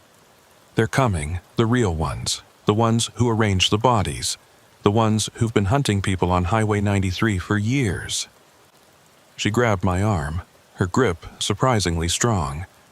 "Dr. Marsh and Ashford aren't researchers. They're facilitators. They provide the subjects." "Subjects for what?" "For them. The feeders, the ones who've been here since before the mines, before the roads, before everything. The desert belongs to them, and we're just meat." Footsteps echoed from somewhere below us. Multiple sets, moving in unison. "Run," Isadora said. "Now." We ran down the hallway, our socks silent on the linoleum floor. Behind us, I could hear doors opening, voices calling out. But they weren't speaking English. It was something else, something that hurt to hear, like words being spoken backward and inside out. "This way," Isadora hissed, pulling me into a stairwell. We went up, taking the steps 2 at a time. My legs were still shaky from whatever they'd drugged me with, but adrenaline kept me moving. We burst onto the roof, the cold night air hitting us like a slap. The desert stretched out in all directions, dark and endless. Below, I could see vehicles gathered around the building. Not just Ashford's fake police cruiser, but vans, trucks, even what looked like an ambulance. "There," Isadora pointed to the edge of the roof. "Fire escape. It's our only chance." But as we ran toward it, figures emerged from the shadows. Not Ashford or Dr. Marsh, but others. They moved wrong, joints bending in ways that shouldn't be possible, their faces hidden in darkness. And their hands had too many fingers. The subjects become them, Isadora whispered. After enough time, enough feeding, we become like them. That's what happened to the 17. They're not dead, they're changed. One of the figures stepped into the moonlight and I saw its face. It had been human once, but now it was something else. The features were stretched, distorted, the mouth too wide, the eyes too large. It opened that impossible mouth and spoke in a voice that sounded like grinding stone. Cassius Thornfield. You were chosen, just as Isadora was chosen, just as all who travel these roads are chosen. The desert must feed. The desert's not alive, I said, though even as I said it, I wasn't sure I believed it. Everything is alive, the thing replied. The rocks, the sand, the space between, and it's hungry, so very hungry. We are its mouth, its teeth, its throat. We consume so it may consume. More figures emerged, surrounding us. There was nowhere to run. The things that surrounded us on the roof weren't human anymore, but they had been once. I could see it in the way they moved, muscle memory fighting against their new forms. One of them still wore the remnants of a trucker's cap, stretched and torn to fit its elongated skull. Another had a wedding ring fused into a finger that had grown too large for it to ever come off. There's no point in running, the one who had spoken said. Its voice was getting easier to understand, as if my brain was adjusting to its wrongness. The desert has already marked you. You've breathed its air, walked its paths, eaten food grown from its soil. You belong to it now, just as we do. You're insane, I said, though the word felt inadequate. You're all insane. Insanity is a human concept, it replied. We've moved beyond such limitations. Isadora pressed close to me, her whole body trembling. They were like us once, she whispered. The missing truckers, the hikers, the tourists, they were taken, changed, turned into these things, and they help capture more people to continue the cycle. Why? I asked. What's the point? The thing that had been a trucker tilted its head at an impossible angle. The desert must grow. It must spread. Each person we take, each transformation, extends its reach. Soon, it won't just be Highway 93. It will be all the highways, all the roads, all the paths that cross this land. That's impossible. Is it? Dr. Marsh's voice came from behind us. She had emerged from the stairwell, along with Ashford and several others in medical scrubs. But now I could see they weren't quite right either. Their movements were too fluid. Their eyes reflected light like a cat's. Mr. Thornfield, you've driven these roads for 18 years. Haven't you felt it? The way certain stretches seem longer at night? The way your radio picks up stations that shouldn't exist? The way you sometimes see things in your mirrors that aren't there when you look back? I had felt those things. Every trucker had. We just didn't talk about it. Wrote it off as highway hypnosis, tired eyes, too much coffee, or not enough sleep. The desert has been calling to you for years, she continued. We just help answer that call. By killing people, by turning them into monsters, by evolving them, by helping them become part of something greater than themselves. She pulled out another syringe, this one filled with something dark and viscous. This is the catalyst, a combination of organic compounds found only in certain parts of the desert, mixed with, well, let's call it the essence of those who came before. One injection, and the transformation begins. It's quite painless, actually. Some even describe it as euphoric. Stay back, I warned, though I had nothing to defend myself with. There's nowhere to go, Mr. Thornfield. Even if you could get past us, even if you could make it back to your truck, where would you run? The desert is everywhere. And now that you know the truth, now that you've seen us, You can't be allowed to leave unchanged. The circle of transformed beings was closing in. Their wrong-jointed movements were hypnotic in their alienness. I could smell them now, a scent like hot sand and old copper, with something organic underneath, like mushrooms growing in the dark. But Isadora wasn't trembling anymore. She was counting. 3, she whispered. 2, 1. The explosion came from below, shaking the entire building. Fire erupted from the first-floor windows, and the transformed beings stumbled, their attention diverted.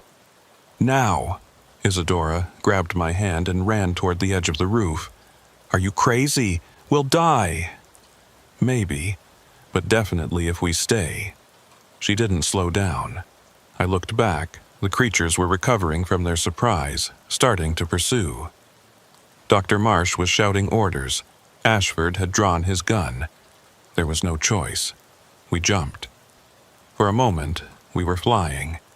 The desert floor rushed up to meet us, and I thought this was it. This was how I died.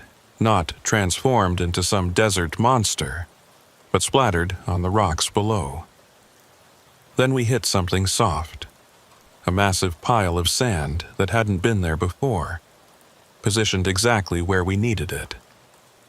We rolled down its slope, the sand getting in our mouths, our eyes, our clothes, but we were alive. How? I gasped, spitting out grit. I've been here for 2 weeks, Isadora said, pulling me to my feet. You think I didn't prepare an escape route? The explosion was just some chemicals from their lab I managed to steal.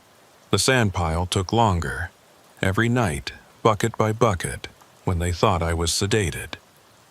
Behind us, the building was burning. I could see figures on the roof, but they weren't following. Maybe they couldn't. Maybe jumping from that height would damage even their transformed bodies. We need to move, Isadora said. The fire will bring the real authorities eventually, but those things will scatter before then. They'll be looking for us. We ran into the desert, our socks shredding on rocks and thorns within minutes. The October night was freezing, and without proper clothes or shoes, we were going to be in serious trouble soon. But Isadora seemed to know where she was going, leading me through a maze of rocks and ravines. There's an old miner's shack about a mile from here, she panted. I found it during one of my supervised walks. They don't know I know about it. The shack was little more than 4 walls and a partial roof, but it was shelter. Inside, Isadora pulled up a loose floorboard, revealing a cache of supplies: water bottles, energy bars, a first aid kit, and most importantly, a pair of work boots and a jacket. You really did plan this, I said, pulling on the boots. They were too small, but better than nothing. I'm a researcher, she said. Planning is what I do, or did before all this. She took a long drink of water, then passed me the bottle. My real name is Isadora Crow. I worked for the FBI. We'd been tracking the disappearances along Highway 93 for 2 years. When my sister Isabella and I discovered the pattern, I came out here undercover to investigate, and they caught you. They were expecting me. Someone in the bureau tipped them off. These people, these things, they have connections everywhere. Trucking companies, police departments, government agencies. They've been building their network for decades. So, what do? Who do we trust? No one. We get to your truck if it's still there. We drive to Las Vegas to the media. We go public with everything. It's the only way to protect ourselves. They can't disappear us if everyone's watching. We waited until just before dawn, then started walking. Isadora knew the way back to Highway 93, had memorized it during her captivity. As we walked, she told me more about what she'd learned. The transformations aren't random, she said. They choose people who won't be missed immediately. Truckers on long hauls, solo travelers, people with no close family. They keep them for weeks, sometimes months, slowly changing them with injections and feeding them things. What kind of things? You don't want to know, but it's part of the process. The diet changes your body chemistry, makes you more receptive to the transformation. That's why they have the fake diner scenarios, the arranged roadkill. It's all part of their hunting pattern. The diner, I said, remembering something.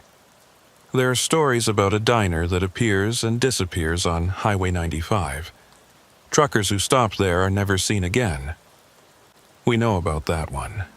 It's connected to this, part of the same network.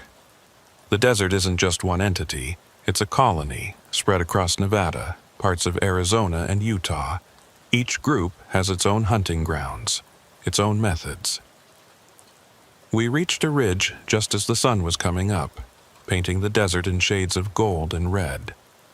Below us, I could see Highway 93, and there, like a miracle, was my truck, still parked where I'd left it, though the deer and the body were gone. They cleaned up, Isadora said. No evidence. That's how they've gotten away with it for so long. We made our way down to the highway, constantly checking for any sign of pursuit. The truck was unlocked, my keys still in the ignition. Too easy. This had to be a trap. "Get in," I said, "but be ready to run." I turned the key. The engine roared to life, all gauges reading normal. I checked the mirrors, the sleeper cabin, even under the hood. Everything seemed fine. "Maybe they didn't expect us to make it this far," Isadora suggested. Maybe. But I didn't believe it. These things had been hunting for decades. They didn't make mistakes like this. We drove north toward Ely, the closest real town.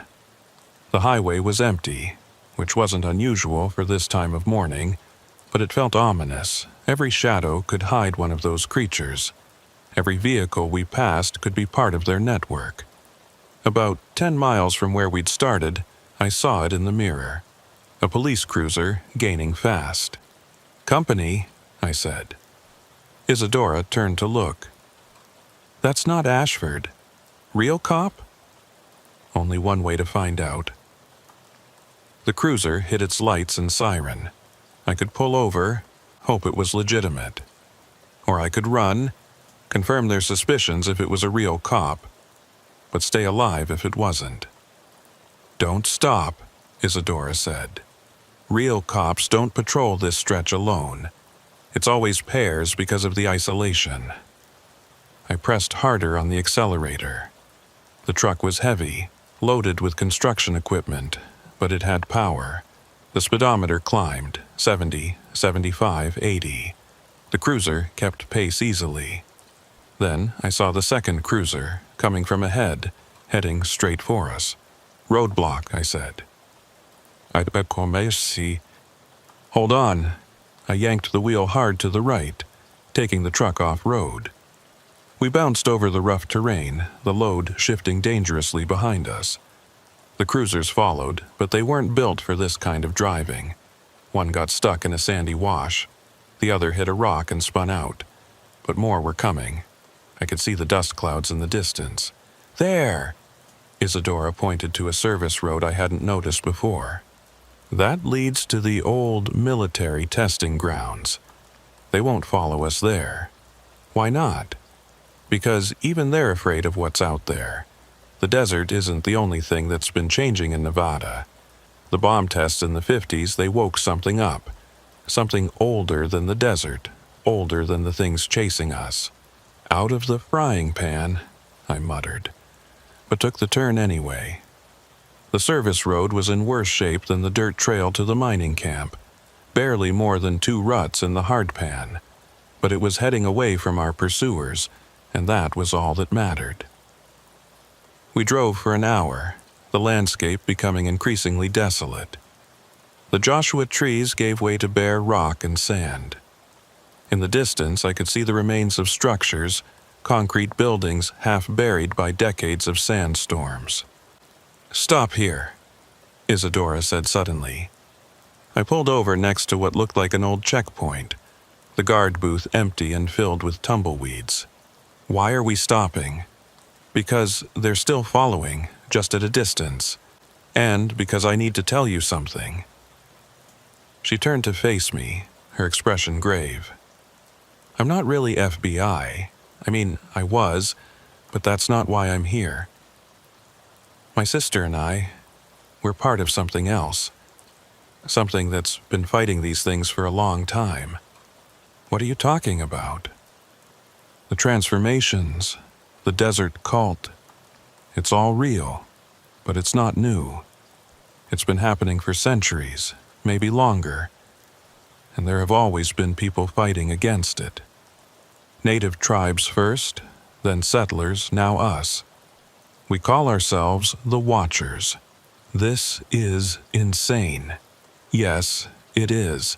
But it's also true. And right now, you have a choice. You can drive to Las Vegas, try to forget all this happened, hope they don't find you. Or you can help us stop them. How? They're monsters. They have connections everywhere. But they have weaknesses too. The transformations aren't perfect. The changed ones can't stand certain frequencies of sound. They need specific minerals in their diet to maintain their forms. And most importantly, they're centralized. There's a source, a place where it all started. If we can find it, destroy it, we can stop the spread. And you know where this place is? Not yet, but you do. What? No, I don't. Think about it. 18 years driving these roads. You've seen things, felt things. There's a place, somewhere on your routes, where the feeling is strongest, where the air feels different, where time seems to move strangely. You know where it is, even if you don't realize it.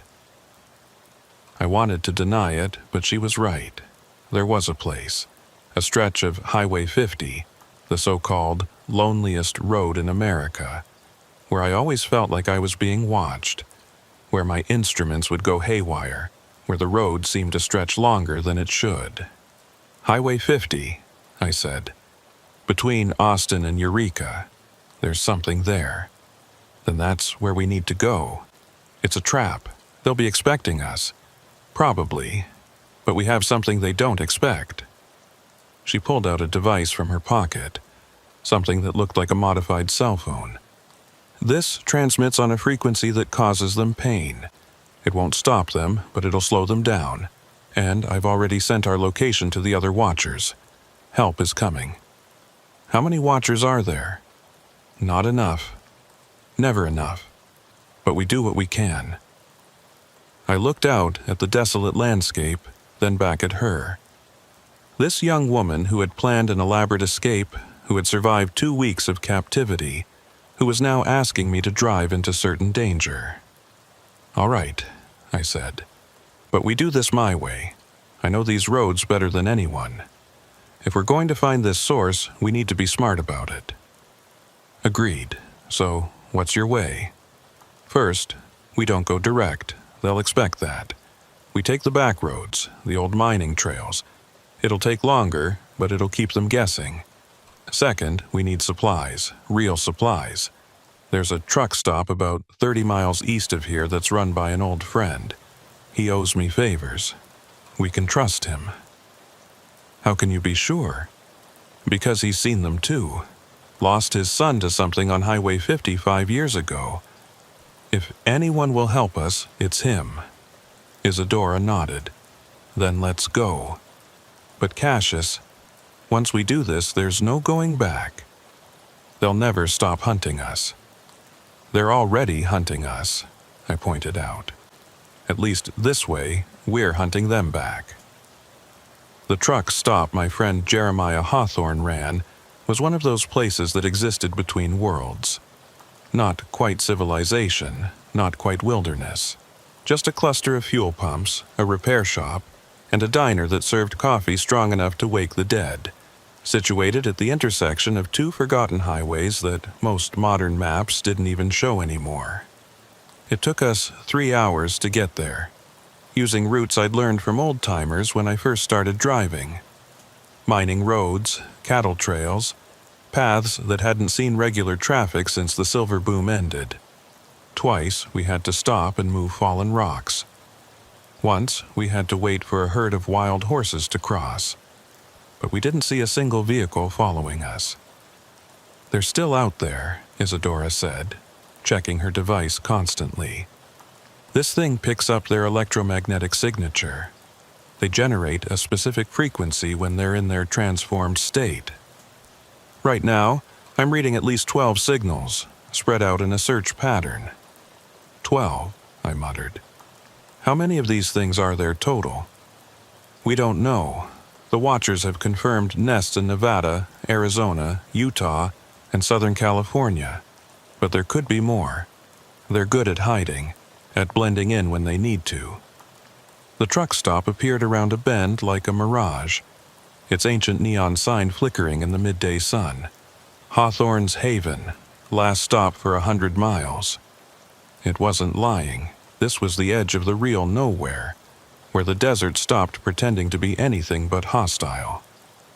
I pulled into the lot, parking between two other big rigs. Truckers I didn't recognize, which was unusual. I knew most of the drivers who used these back routes. "Stay here," I told Isadora. "Let me check it out first." "Not a chance. We stick together from now on." She was right. Splitting up was how people disappeared out here. The diner's door chimed when we entered, the same bell that had been there since 1962, when Jeremiah's father first opened the place. The interior hadn't changed much either. Red vinyl booths repaired with duct tape, a counter with swivel stools, walls covered with trucker memorabilia, and faded photographs of rigs that had passed through over the decades. Jeremiah was behind the counter, same as always. 6'4", built like a linebacker gone to seed, with arms covered in military tattoos from his time in Desert Storm. His hair had gone completely gray since I'd last seen him, and there were new lines around his eyes. "Cassius Thornfield," he said, not looking up from the coffee pot he was cleaning. "Heard you might be coming this way." "Heard from who?" Now he looked up, and his eyes were hard. "From them. They came through about an hour ago. 3 of them, pretending to be state troopers, asking about you, about any passengers you might have." His gaze shifted to Isadora.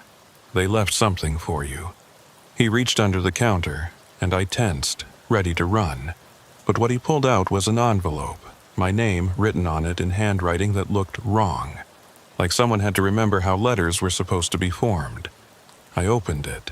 Inside was a single sheet of paper with a message. "Mr. Thornfield, you have something that belongs to us. Return her to the point of origin, and you may continue your life. Refuse, and you will join the others. You have 6 hours. Dr. Marsh." "They know we're here," Isadora said. "They know you were coming here," Jeremiah corrected. "But they don't know you're here now. I've got jammers running. Old military tech from my service days. Blocks all signals in a half-mile radius. Figured it might come in handy one day." "You know about them," I said. It wasn't a question. "Lost my boy to them 5 years back, Timothy. He was driving night runs, just like you. One day he calls me, says he's found something strange out on Highway 50, says there's a whole town that shouldn't exist. People who aren't quite right. Next day, his truck is found abandoned. No sign of him." Jeremiah's jaw tightened. Until 3 months later, when I saw him at a distance, at a rest stop near Tonopah. But it wasn't him anymore. The thing wearing his face, it looked at me and it smiled. That's when I knew they'd taken him, changed him into one of them. "I'm sorry," Isadora said softly. "Don't be sorry. Help me stop them." He looked at both of us. "I've been preparing for this. Gathering information, supplies, weapons. There's a network of us, people who've lost family to these things. We're not as organized as your Watchers, miss, but we're motivated." "What kind of weapons?" I asked. Regular guns won't stop them. No, but electricity does. High voltage disrupts their transformed state, forces them back into human form temporarily. And fire. They burn just like anything else, and they can't regenerate from ash. He led us into the back room, which looked more like a military arsenal than a storage area for a truck stop. Been collecting for 5 years. Tasers, cattle prods, flare guns, homemade flamethrowers.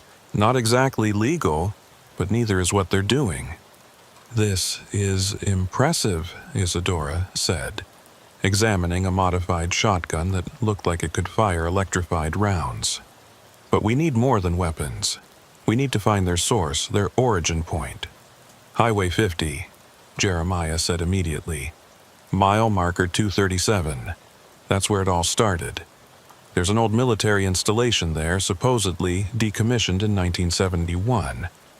But truckers have been reporting strange things there for decades. Lights in the sky, roads that lead nowhere, time distortions. Time distortions? I asked. Drivers go missing for hours, then show up with no memory of where they've been. Or they'll drive what should be a 30-minute stretch and arrive 3 hours late.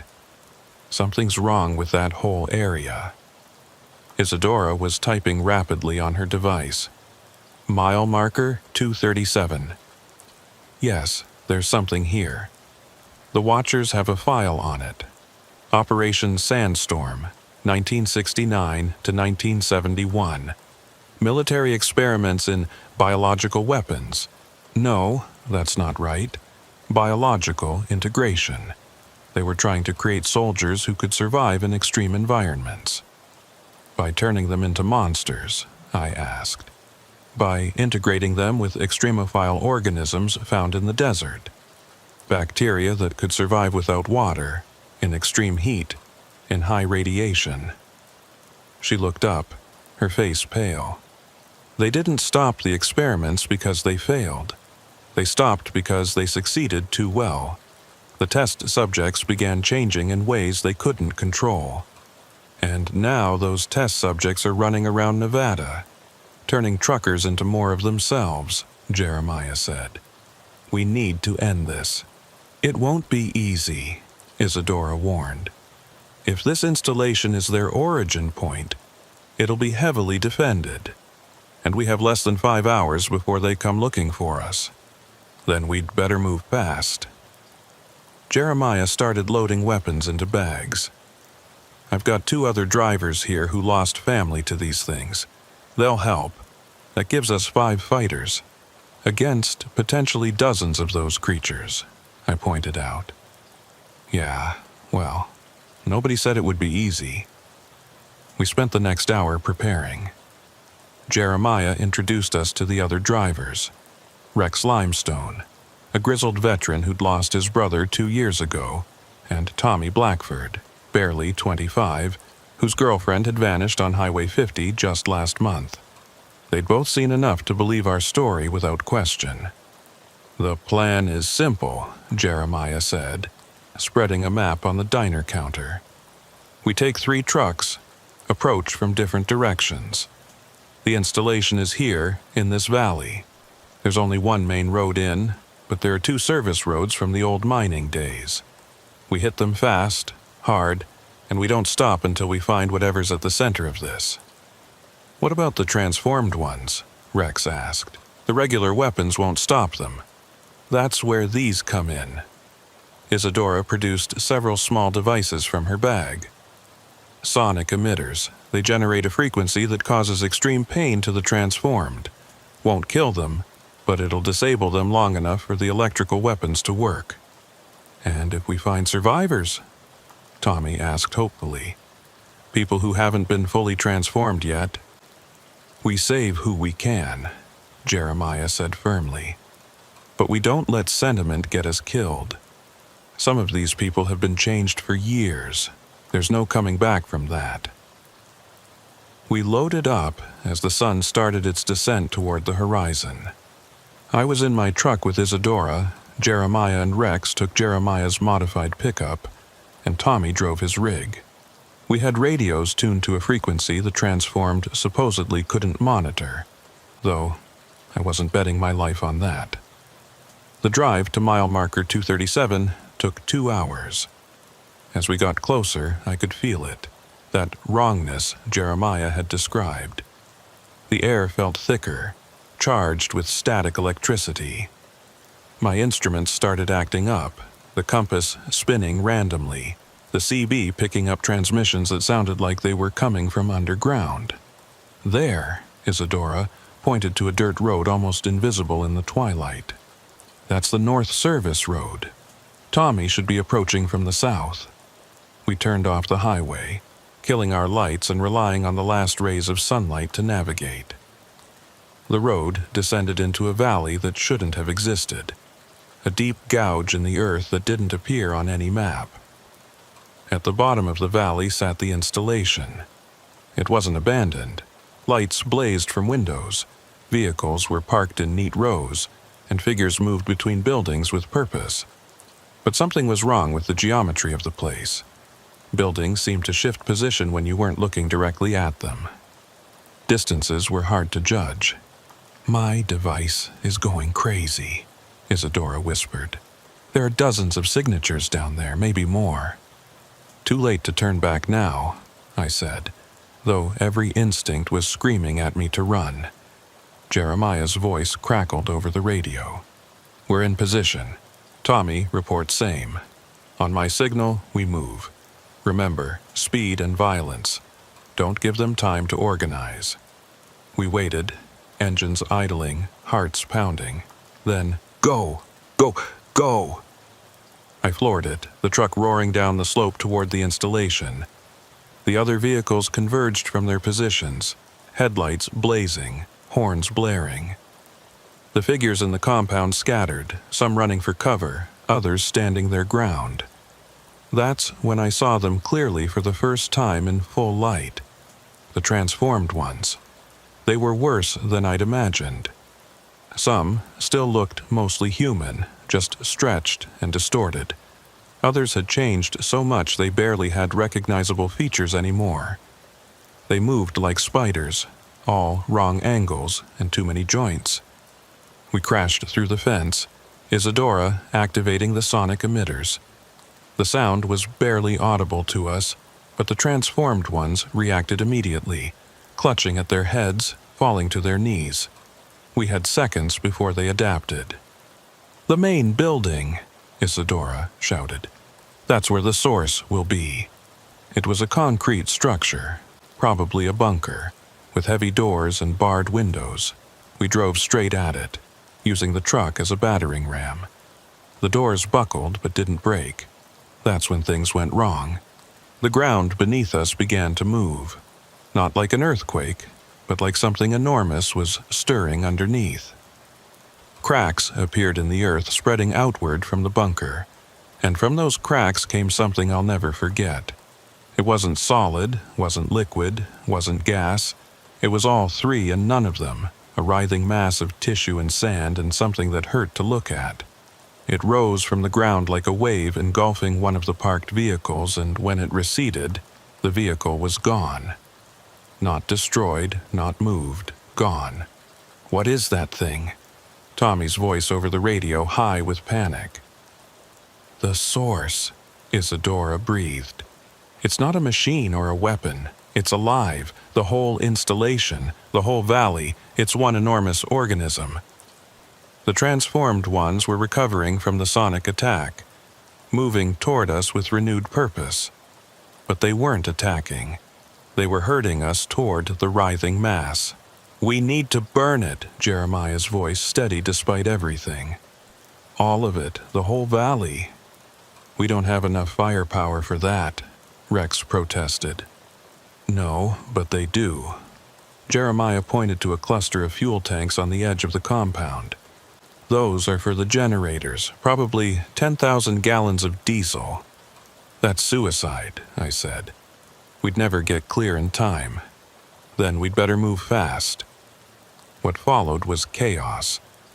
We scattered, each vehicle targeting different fuel tanks while fighting off the transformed ones. The electrical weapons worked, but only temporarily. They'd go down, convulsing, then get back up angrier than before. I rammed my truck into the nearest tank, rupturing it. Diesel fuel spilled across the ground, forming pools that reflected the crazy lights of the installation. Isadora leaned out the window with a flare gun, ready to ignite it, when something grabbed the truck.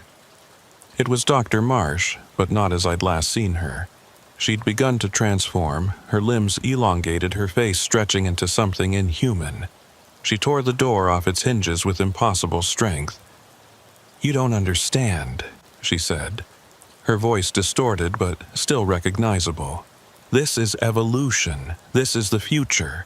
Humanity's time is ending. We're just the beginning of what comes next."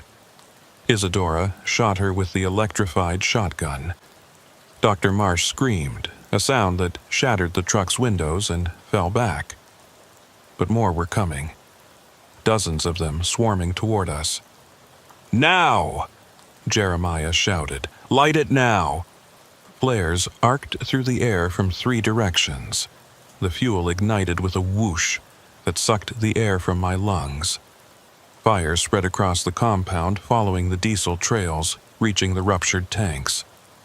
The first explosion knocked me flat. The second lifted the truck onto 2 wheels. By the third, the whole valley was an inferno. The organism, the living valley, reacted to the fire like any living thing would. It writhed, it screamed without sound, it tried to retreat back into the earth. But the fire followed it down, into the cracks, into the tunnels it had carved beneath the desert. "Move! Move! Move!" I grabbed Isadora and ran for the truck. Others were doing the same, racing for their vehicles as the ground began to collapse. We drove like hell itself was chasing us, which wasn't far from the truth. Behind us, the valley was consuming itself, folding inward as the organism died. The transformed ones caught in the collapse didn't even try to escape. They just stood there, watching their world end. We made it to the highway just as the biggest explosion yet lit up the night sky. A pillar of fire that could probably be seen from Las Vegas.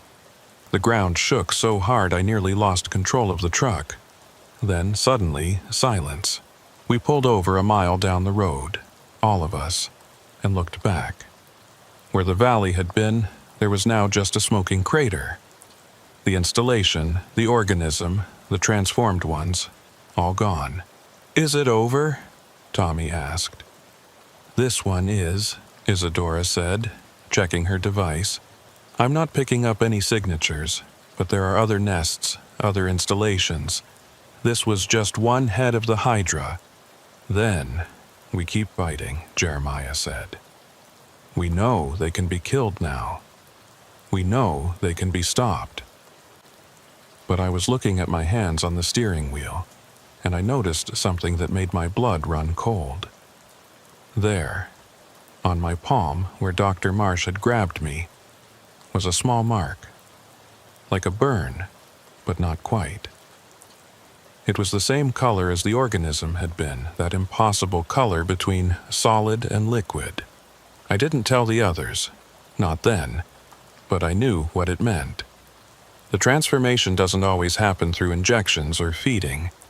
Sometimes, just contact is enough. Just a touch from something that used to be human. It's been 3 weeks since we destroyed the installation at mile marker 237.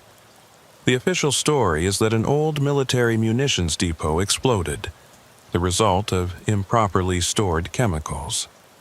The government cordoned off the area, declared it an environmental hazard. No one's allowed within 5 miles of the crater. Isadora and the Watchers have gone after other nests. Jeremiah turned his truck stop into an unofficial headquarters for drivers who've encountered the transformed. They share information, plan strikes, try to save who they can. But me, I'm still driving, still hauling loads across the desert, because I can feel it growing inside me, that mark spreading slowly under my skin. Not painful, not even unpleasant. Just different. changing me cell by cell. I've left instructions with Jeremiah. When I stop checking in, when I go dark, he knows what to do. He promised he'd make it quick, clean. Fire, just like we used in the valley. It's the only way to be sure. Sometimes, late at night on empty highways, I catch myself thinking that maybe Dr. Marsh was right. Maybe this is evolution. Maybe fighting it is like trying to stop the tide. The desert has been here longer than humans, and it'll be here long after we're gone. Maybe it's just reclaiming what was always its own. But then I remember Isadora's sister, dead under that deer. I remember Timothy Hawthorne and all the others who were taken against their will. And I keep driving, keep fighting the change for as long as I can. Because that's what we do, us truckers. We keep moving forward, even when the road ahead is dark. Even when we know there's no good ending waiting for us. We drive because stopping means giving in, and giving in means becoming something that isn't human anymore. The mark on my hand has spread to my wrist now. I figure I have maybe a month before it reaches my heart. A month to help Jeremiah and the others find more nests, share what I know, maybe save a few more lives. It's not much, but it's something. And out here in the desert, where the highways stretch forever and the darkness hides impossible things, sometimes something is all you have. So, if you're driving through Nevada and you see a trucker parked by the side of the road just sitting in his cab, staring at nothing, maybe give him a wave, maybe flash your lights. Remind him he's still human, still connected to the world of people and normal things. Because once that connection breaks, once the desert claims you, there's no coming back. December in the Nevada desert is a cruel joke. People think desert means hot, but they've never been on Highway 375 at 2 in the morning when the temperature drops below freezing and the wind cuts through your cab like a blade made of ice. My name is Leander Frost. And yes, I've heard all the jokes about my last name. 22 years I've been driving these routes, and I thought I'd seen everything the desert could throw at me. Breakdowns in the middle of nowhere, flash floods that appear from clear skies, sandstorms that can strip paint off metal. But nothing, absolutely nothing, prepared me for what happened on December 18th, 2019. I was hauling a load of medical supplies from Sacramento to Albuquerque, taking the long route through Nevada to avoid storm systems in the Rockies. It was supposed to be a routine run, one I'd done dozens of times before. My dispatcher, Cordelia Stone, had called me that morning with the details. Cordelia had been handling my routes for 8 years, and she knew I preferred the night drives, especially in winter when the roads were empty and the desert was quiet. "Weather looks clear all the way through," she'd said over the phone. "But Leander, be careful out there. There've been reports of accidents on 375. Black ice, they're saying, though that doesn't make much sense given the conditions." "Since when does the desert make sense?" I'd replied, trying to keep the mood light. But something in her voice had bothered me. Cordelia wasn't one to worry unnecessarily. "Just check in more often than usual, okay? Every 2 hours instead of 4. Humor me." I'd agreed, though I didn't understand her concern at the time. Now I wish I'd listened to whatever instinct was making her nervous. The first 10 hours of the drive were uneventful. I'd made good time through California, crossed into Nevada as the sun was setting, painting the mountains in shades of purple and gold. By the time I reached the stretch of Highway 375, known as the extraterrestrial highway, it was fully dark. The kind of darkness you only get in the desert, where the nearest town might be 100 miles away. The stars were incredible that night. No moon, no light pollution, just millions of points of light scattered across the black canvas of the sky. I'd turned off my music, driving in silence except for the hum of the engine and the whisper of tires on asphalt. It was peaceful, meditative even. That's when I saw him. At first, it was just a shape on the side of the road, barely visible in the periphery of my headlights.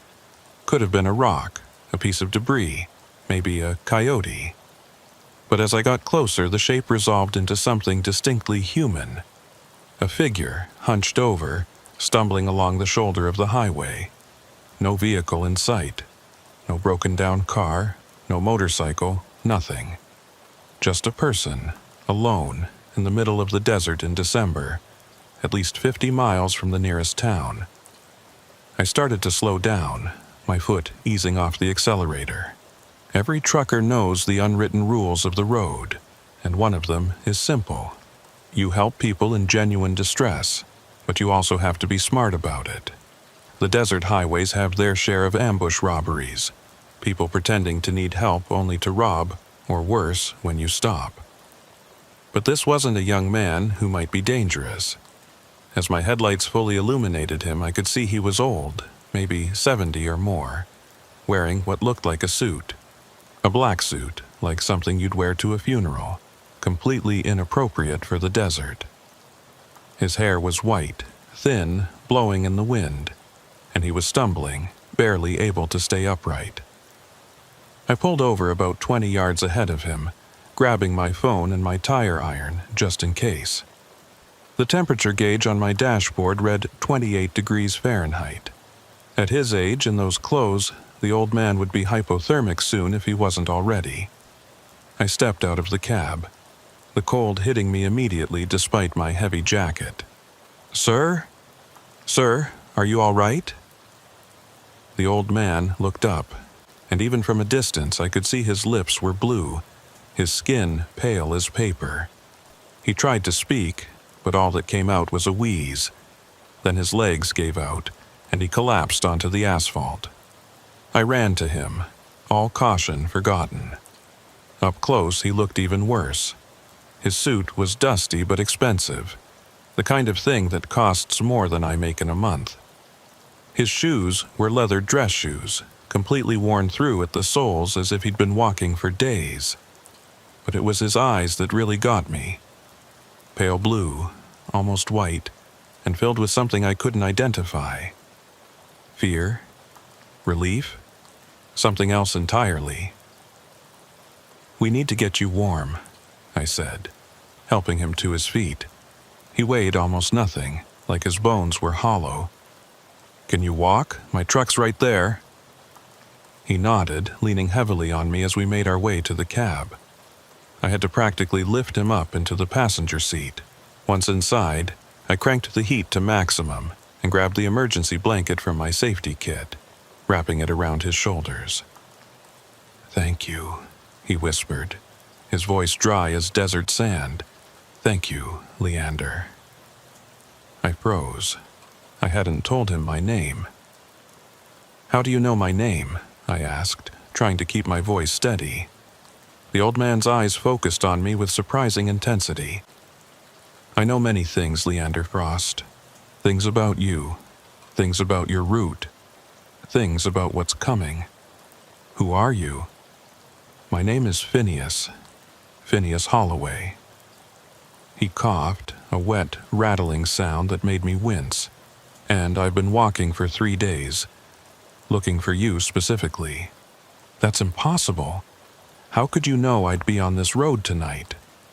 "The same way I know you have a daughter named Jessica who just turned 16. The same way I know you keep her picture taped to your dashboard, right there, next to the photo of your late wife, Margaret, who died in a car accident 7 years ago.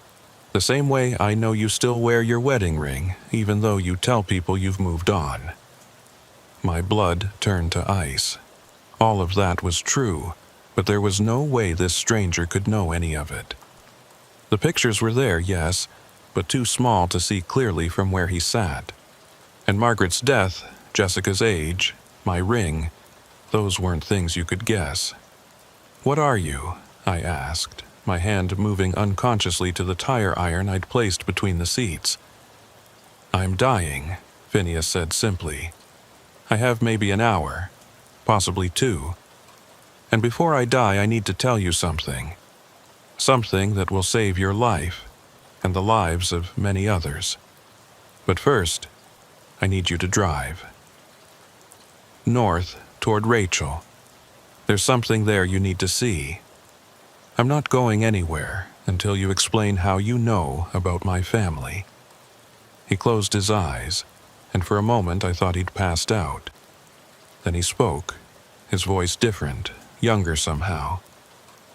March 15th, 2012. You're at the Sunshine Diner in Bakersfield. You're sitting in the third booth from the door, having coffee and pie, apple pie. The waitress, her name is Gloria, she's telling you about her grandson who wants to be a trucker like you. You give her a $20 tip because she reminds you of your mother. I remembered that day. Every detail he'd just described was accurate. But I'd been alone in that diner. There was no way he could know any of that unless... You were there, I said. You were watching me. Not watching, experiencing. I see through time, Leander. Past, present, future. They're all the same to me now. It's what happens when you get too close to the truth, when you see behind the veil. The human mind isn't meant to process that kind of information. It breaks you. But before it does, you see everything. You're insane. Probably. But I'm also right. In 13 minutes, your dispatcher, Cordelia Stone, is going to call you. She's going to tell you there's been an accident on Highway 95, that you need to take a detour. Don't listen to her. It's not really her. What do you mean, not really her? They can mimic voices perfectly. Phone calls, radio transmissions, even face-to-face if they've had time to study their target. They've been watching you, Leander, for months. You're important to them, though I haven't been able to see why. I wanted to throw him out of my truck, to drive away and pretend this encounter never happened, but something kept me there. Maybe it was the conviction in his voice, or the impossible things he knew, or just the fact that an old man was dying in my cab and I couldn't bring myself to abandon him. Who are they? I asked. Old things. Older than the desert, older than humanity. They've been sleeping for millennia, but something woke them up. Nuclear tests, maybe, or mining operations, or just the weight of human presence in places that should have been left alone. They're not evil, exactly. They're just incompatible with our reality. When they touch our world, things go wrong. People disappear, or worse, they come back changed. Changed how? You'll see. Drive north, like I said. There's a rest stop about 15 miles from here. Abandoned, officially, but they use it as a gathering point. You need to see what they do there to understand what you're up against. My phone rang.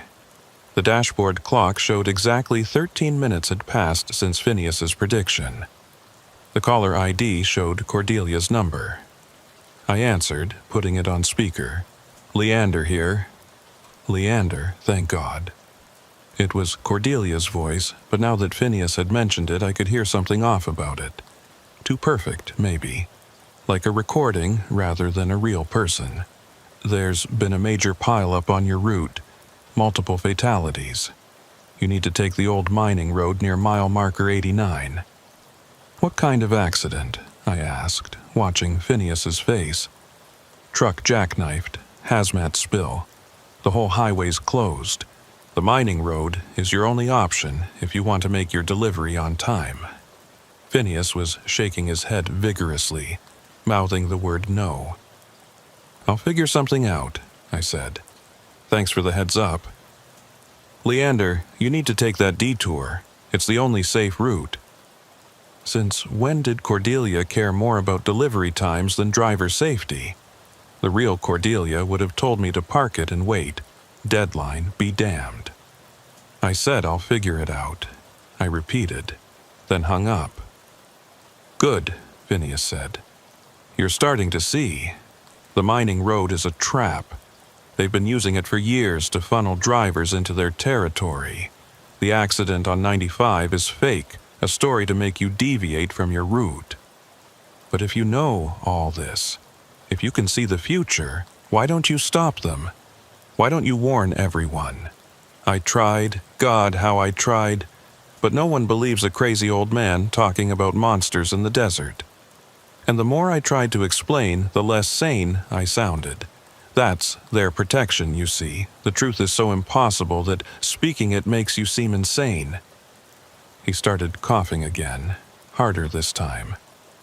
When he pulled his hand away from his mouth, there was blood on his palm. "We don't have much time," he wheezed. "Drive to the rest stop, see what they're doing. Then you'll understand why you have to stop them." Against every instinct is screaming at me to turn around, to get back on my route and forget this ever happened, I put the truck in gear and headed north. The highway stretched ahead, empty and dark, and I couldn't shake the feeling that I was driving toward something that would change everything I thought I knew about the world. 15 miles. Phineas had said 15 miles to the rest stop. I watched the odometer tick up, each tenth of a mile feeling like an eternity. Phineas sat quietly beside me, wrapped in the emergency blanket, his breathing becoming more labored with each passing minute. At 14.7 miles I saw it. A faded sign. Rest area, next right. The exit ramp was barely visible, covered in hardened debris. No one had maintained it in years. "Park before the rest area," Phineas instructed. "We'll walk the last part. They have sensors that detect vehicles, but on foot, in the dark, we might go unnoticed." I pulled off the road, tucking the truck behind a cluster of Joshua trees. The moment I turned off the engine, the silence was overwhelming. No insects, no wind, no distant traffic. Just dead, oppressive quiet. "Can you walk?" I asked Phineas. "I'll manage. I have to." He struggled out of the cab, leaning on me for support. "Whatever happens, whatever you see, don't interfere. Just observe. You need to understand what you're fighting before you can fight it." We made our way through the desert, moving slowly to accommodate Phineas's weakness. The rest stop buildings appeared as shadows against the stars, dark and seemingly abandoned. But as we got closer, I could see a light coming from inside. Faint, but definitely there. "Down," Phineas whispered, pulling me behind a concrete barrier. From our hiding spot, we could see into the rest area proper. What I saw there still haunts my dreams. There were vehicles parked in neat rows.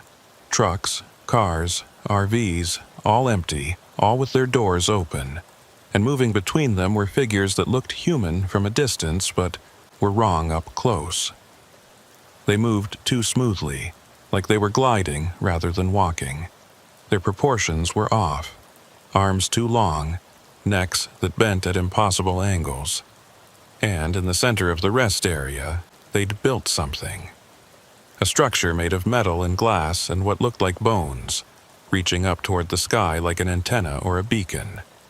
It pulsed with a light that hurt to look at directly, a color that didn't exist in normal space. "What is that thing?" I whispered, unable to look away from the pulsing structure. "A transmitter," Phineas replied, his voice barely audible. "They're sending signals into space, calling more of their kind. Every person they take, every vehicle they capture, adds to its power. Look closer at the base." I didn't want to look closer, but I did. The base of the structure wasn't made of metal and glass like I'd first thought. It was organic, pulsing like a heart, with veins or cables running from it to each of the abandoned vehicles. And now that I was really looking, I could see that the vehicles weren't empty after all. There were shapes inside them, human shapes, but motionless, connected to the structure by those same cable veins. "They're using people as batteries," I said, bile rising in my throat. "Not batteries, processors. Human consciousness has something they need, something they can't generate themselves. Creativity, perhaps, or emotion, or just the spark of true sentience. They're parasites, but instead of feeding on blood or flesh, they feed on thoughts, memories, the essence of what makes us human. One of the wrong-proportioned figures suddenly stopped moving, its head turning in our direction. Even from a distance, I could see its eyes were black, completely black, like holes in reality. "Down," Phineas hissed, pulling me lower behind the barrier. We waited, hearts pounding, as footsteps approached. Not normal footsteps. There was a wet, sliding quality to them, like something trying to remember how walking was supposed to sound. They got closer, closer, then stopped just on the other side of our barrier. I held my breath, gripping a rock I'd found, knowing it would be useless against whatever was on the other side of that concrete. Phineas's hand found mine, squeezing with surprising strength. His lips moved silently, and I realized he was counting down. 3, 2, 1. A phone rang, not mine, but somewhere back at the rest stop. The creature on the other side of our barrier made a sound like static from a broken radio. Then those wet footsteps moved away, back toward the structure. "We need to go," Phineas said. "Now, while they're distracted." We crawled backward, staying low until we were out of sight of the rest area, then struggled to our feet and moved as quickly as Phineas's condition would allow back toward my truck. Behind us, I could hear sounds that might have been voices, but in no language I recognized. Back in the cab, Phineas collapsed against the seat, his breathing ragged and wet. The blood on his lips was darker now, almost black in the dashboard lights. "Drive," he gasped. "Get us away from here." I started the engine and pulled back onto the highway heading south, back the way we'd come. In the mirrors, I could see lights moving at the rest stop, searching patterns that reminded me of police searchlights, but wrong somehow, bending in ways light shouldn't bend. "They know we were there," Phineas said. "They'll be looking for us now, but that's okay. That's part of the plan." "What plan? You're dying. We just saw some kind of alien horror show, and you're talking about plans?" "Not alien. That's the thing everyone gets wrong. They're not from space. They're from here, from Earth, just not our Earth. Parallel dimension, alternate reality, whatever you want to call it. There are places where the barriers between worlds are thin, and Nevada is full of them. The nuclear tests didn't just crack atoms, they cracked reality itself. That's insane. Yes, it is, but it's also true. And you're going to need to understand it if you're going to stop them. Stop them? I'm a trucker, not a soldier or a scientist. I haul medical supplies and electronics. I don't fight interdimensional parasites. No, but you know these roads better than anyone. You know where the thin places are, even if you don't realize it. Those spots where your radio picks up stations that don't exist, where time seems to skip, where you see things in your mirrors that aren't there. You've been mapping them unconsciously for 22 years. He was right. I did know those spots. Every long-haul driver did. We just didn't talk about them, treated them like sailors' superstitions.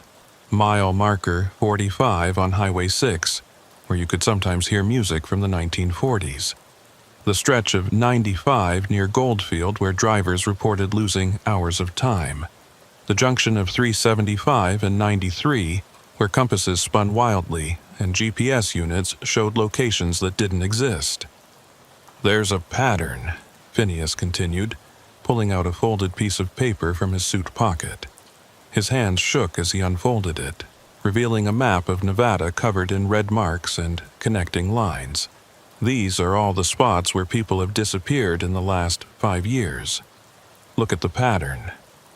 The marks formed a rough circle, with lines connecting them like spokes on a wheel.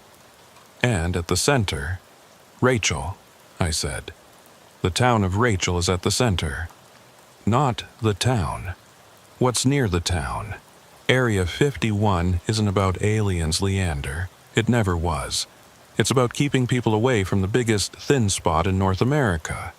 The military has been trying to contain it since the 1950s, but they're losing. The barriers are breaking down, and things are coming through. And these things at the rest stop? Scouts, preparing the way for something bigger. That transmitter isn't calling their kind from space. It's weakening the barriers, making it easier for more of them to cross over.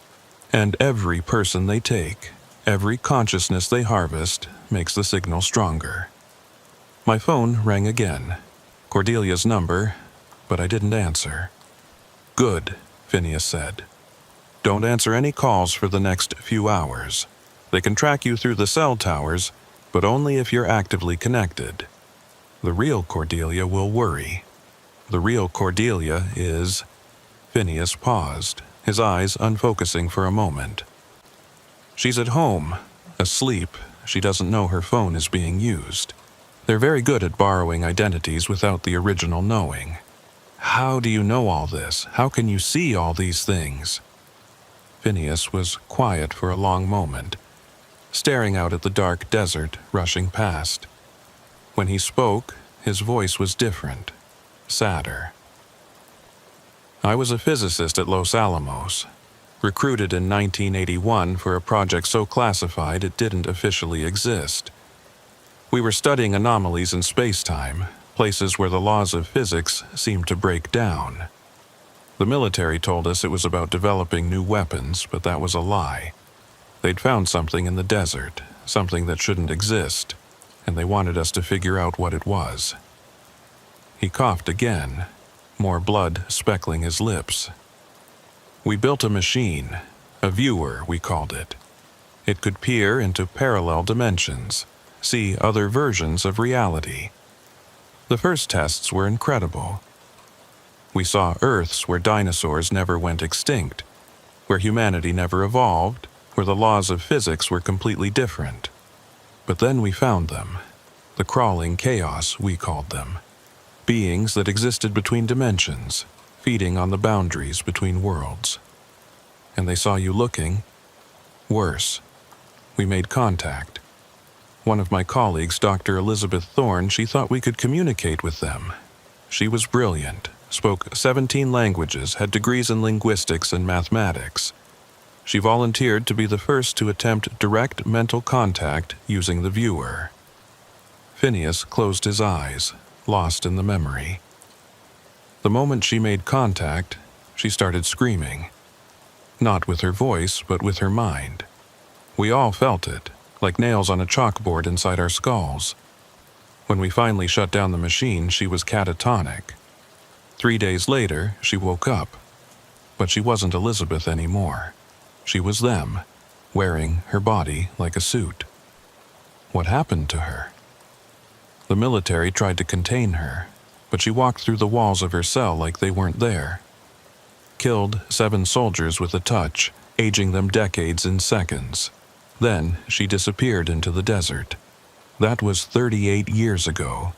I've been tracking her ever since, trying to undo what we did." "And your ability to see through time? A side effect of exposure to the viewer. It's killing me, has been for years. The human brain isn't meant to perceive time as a single entity, but it's also allowed me to track them, to predict their movements, to try to warn people like you. Why me specifically? Because in 3 days, they're going to open a permanent gateway. The transmitter at the rest stop is just one of 12 they've built across Nevada. When they activate them all simultaneously, the barrier between worlds will collapse completely, and you're the only one in position to stop them. How could I possibly stop something like that? The same way you stop any machine. You break a critical component. The transmitters are connected, networked. Destroy the primary node and the whole system fails. But the primary node is mobile, hidden in a truck that looks exactly like any other truck on these highways. They move it constantly to avoid detection. So find one specific truck among thousands. Not find. You already know where it is. You've passed it dozens of times without realizing what it was. That feeling you get sometimes, like you're being watched? That cold sensation that runs down your spine for no reason? That's your subconscious recognizing the wrongness of it. He pulled out another piece of paper, this one with a list of dates and locations. These are all the times you've reported equipment malfunctions in the last year. Strange readings on your instruments, radio interference, that sort of thing. Plot them on a map, and you'll see they all happened at specific locations. I looked at the list. He was right. I did remember these incidents. Times when my compass went crazy, when my CB picked up impossible transmissions, when my engine ran rough for no mechanical reason. Now, Phineas continued, cross-reference those locations with reports from other drivers. The pattern becomes clear. The mobile node follows specific routes, stopping at specific points to synchronize with the fixed transmitters. And in 3 days, it will be at the junction of Highway 95 and 373 at exactly 3:17 a.m. How can you be so specific? Because I've seen it happen. Multiple times, in multiple timelines. Sometimes you stop them, sometimes you don't. The timeline we're in now is balanced on a knife's edge. Your decision in the next few hours determines which way it falls. No pressure, I muttered. All the pressure in the world, Phineas corrected. But you're not alone. There are others who know the truth who've been preparing. Truckers mostly, but also highway patrol officers, mechanics, people who work the night shifts and see things that don't make it into official reports. They're waiting for a signal, someone to coordinate them. And you think I'm that someone? I know you are. In every timeline where humanity survives this, you're the one who brings people together. Your reputation on these roads, the respect other drivers have for you, the connections you've built over 22 years, that's your real weapon. He handed me a third piece of paper, this one with CB radio frequencies and code words. Start making contact. Tell them the stranger was right. They'll know what it means. They've been waiting for this message for years, some of them. They'll come when you call. This is crazy. You're asking me to believe that I'm supposed to lead some kind of trucker rebellion against interdimensional parasites. Not led.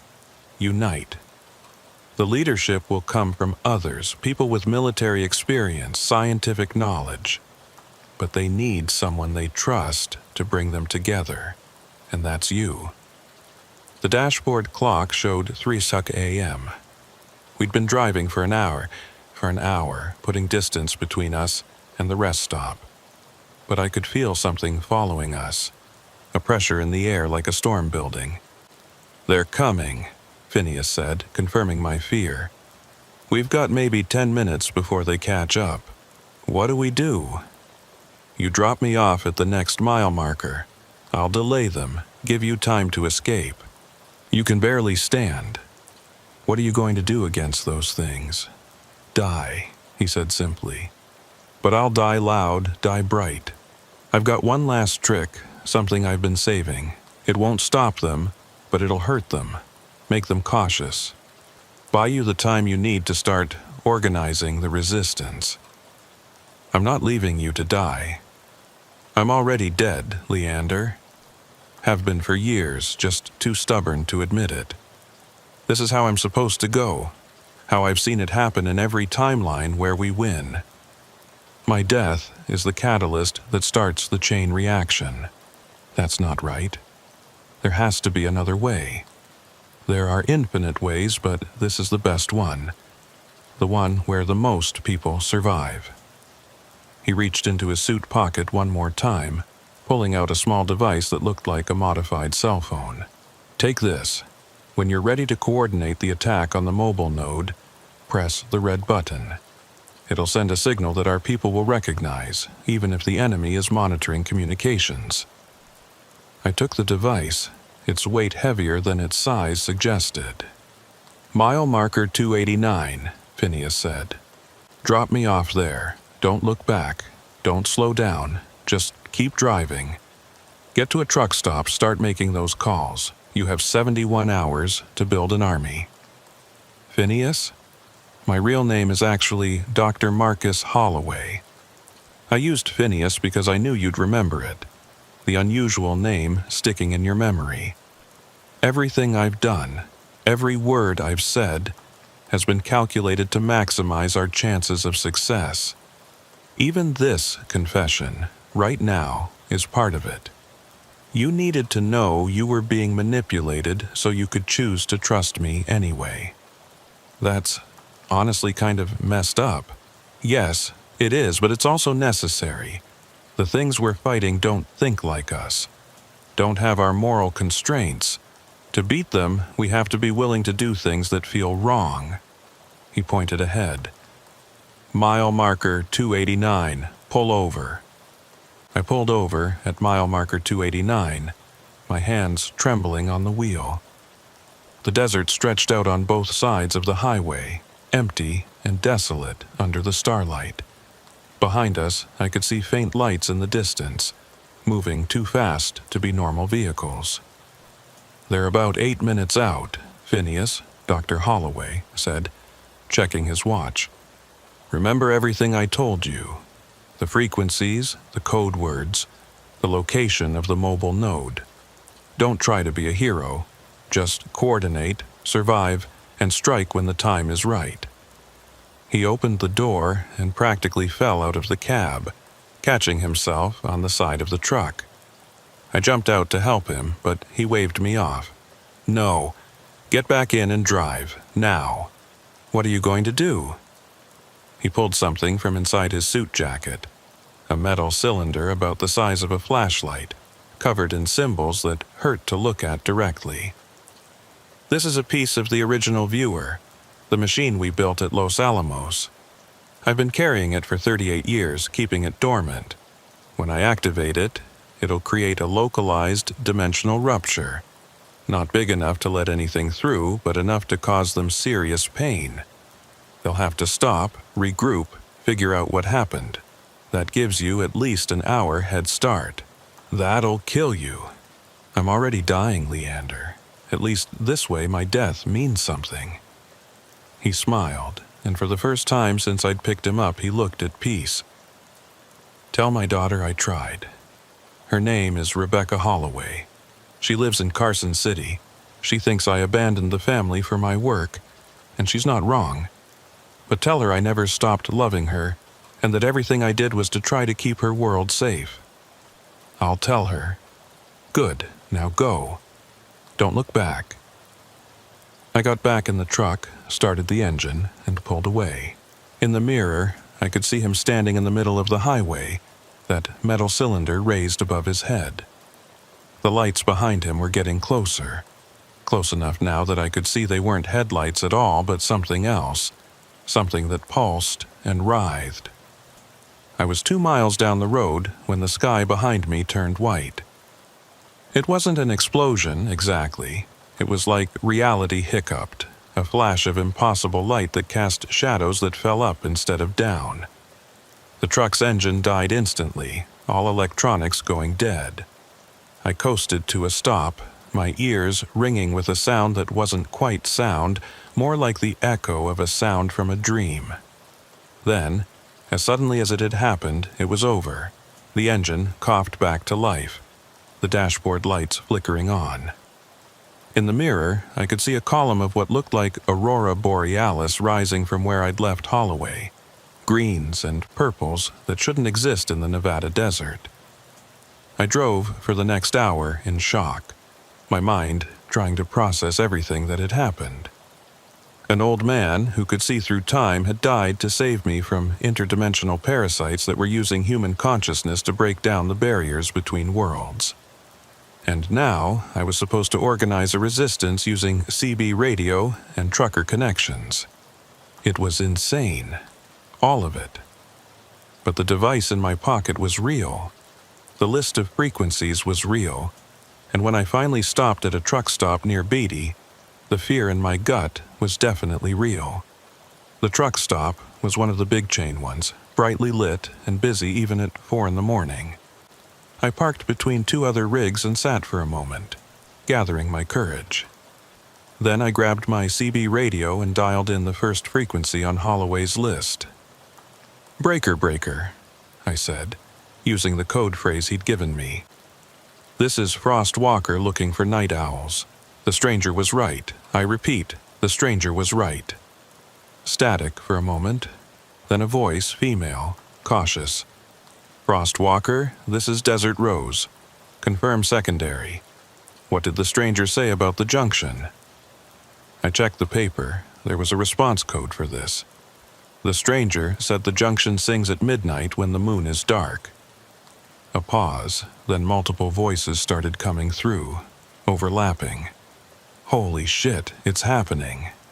About damn time. "Desert Rose, can you confirm that's really Frost? I know his voice, it's him." The female voice, Desert Rose, took control. "All night owls. Switch to secure channel. Frost Walker, welcome to the frequency. We've been waiting for you."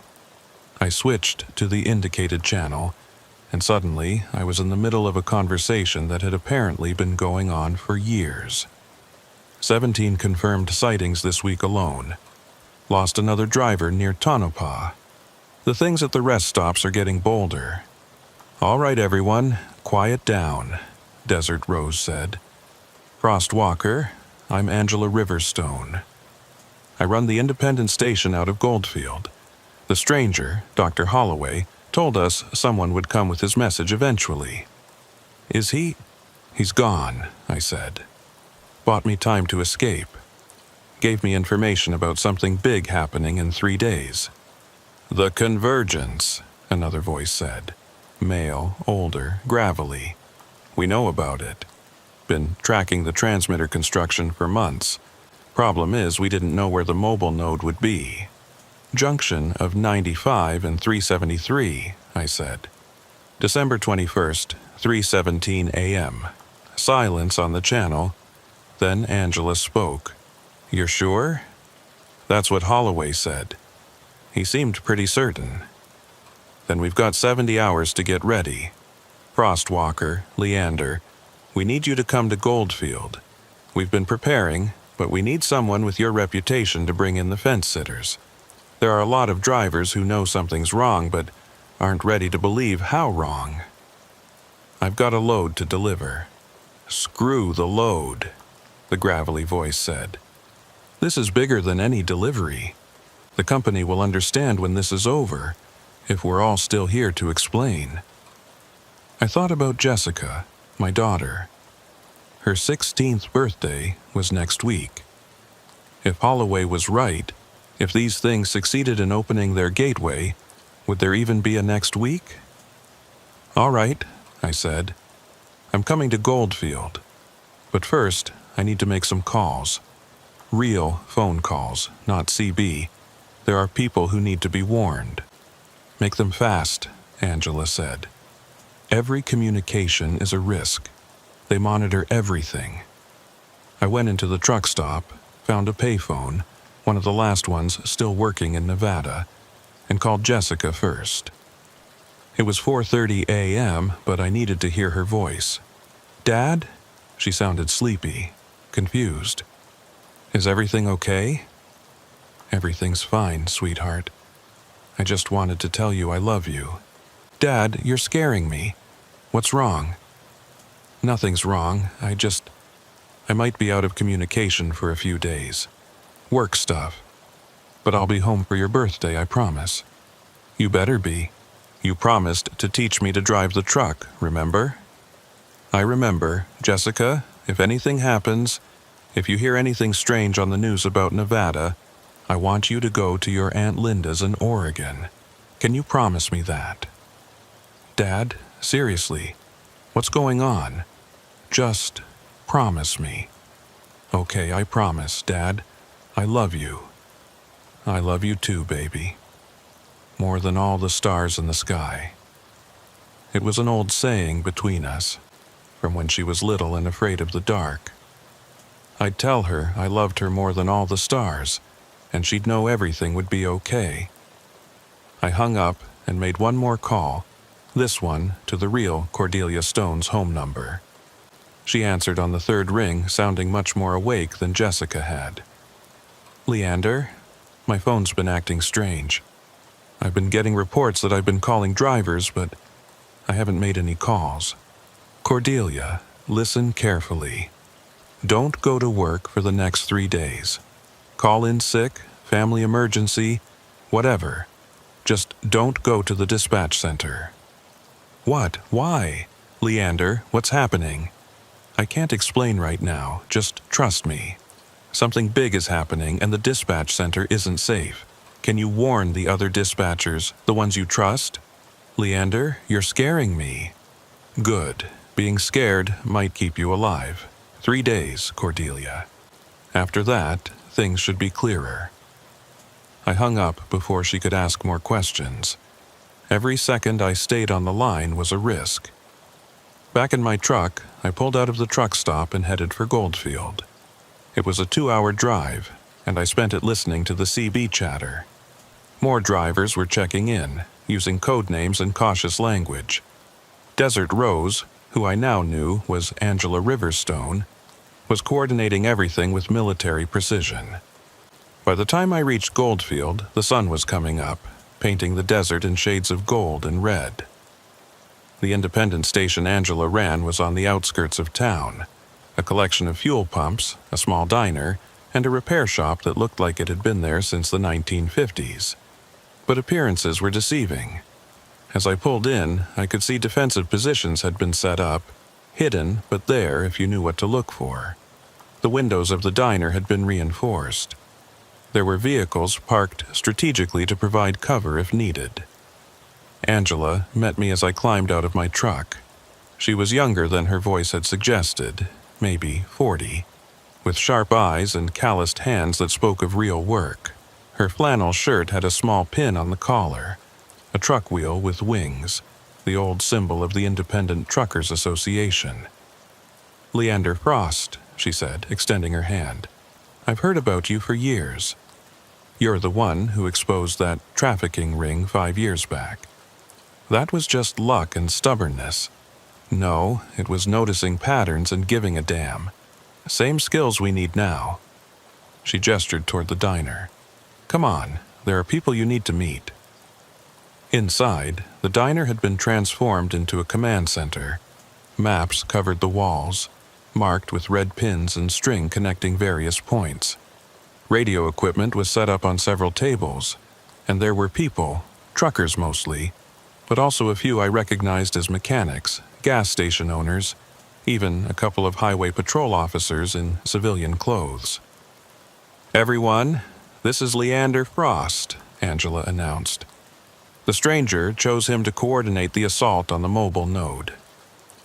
A man stepped forward, older, military bearing despite his trucker's clothes. "Tom Bridgewater," he said. "Former Army Rangers, now I haul produce. You sure about the location Holloway gave you?" He seemed certain, said he'd seen it happen in multiple timelines. "Multiple timelines," Tom shook his head. "A year ago, I'd have called that crazy talk. Now, after what I've seen, I believe it." "What have you seen?" I asked. "Show him the photos," Angela said. Tom pulled out a folder, spreading photographs across the nearest table. They were grainy, taken from a distance, but clear enough. The things from the rest stop. The ones with wrong proportions. Vehicles covered in those organic cables. And in one photo, something that made my blood run cold. A truck that looked normal except for the shadows it cast. Multiple shadows, falling in different directions, as if it existed in several dimensions at once. "That's the mobile node," Tom said. "We've been tracking it for months. Never stays in one place long, never takes the same route twice. But if Holloway's right about the convergence point, we can intercept it," Angela finished. "But it won't be easy. These things, they're not just physically dangerous. They get in your head. make you see things that aren't there or not see things that are.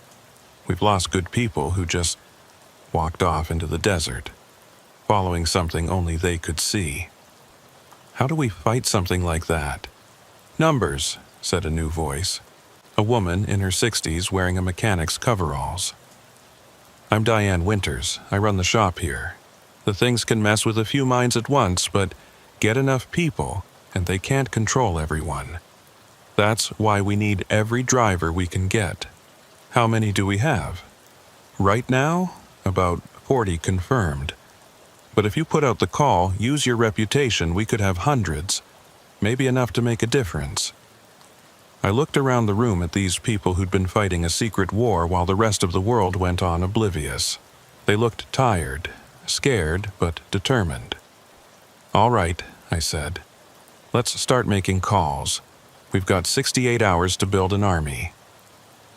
The next 2 days were a blur of activity. I spent hours on the CB and the phone, reaching out to every contact I'd made in 22 years of driving. Some thought I was crazy, others hung up immediately, but more than I expected said yes. They'd seen things too, felt the wrongness growing in the desert, and were relieved to finally have someone to tell them they weren't going insane. Truckers started arriving in Goldfield, parking their rigs in a makeshift staging area Angela had set up in an abandoned lot.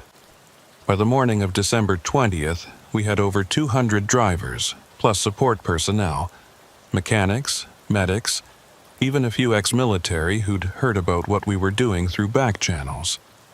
Tom Bridgewater took charge of tactical planning, using his ranger experience to organize us into teams. Angela handled logistics, making sure everyone had supplies, fuel, and working radios. And I became the voice of the operation, the one who explained to newcomers what we were up against and why we had to fight. These things, I told a group of newly arrived drivers, they're not invincible. Dr. Holloway proved that when he died. They can be hurt, they can be stopped, but only if we work together, only if we trust each other. One of the drivers, a young guy named Pete, raised his hand. What happens if we fail? If we can't stop them from opening this gateway? I thought about lying, about giving him false hope. But these people deserved the truth. If we fail, the barriers between dimensions collapse. These things pour through by the thousands, maybe millions. They'll take every human they can find, use our consciousness to spread to other dimensions.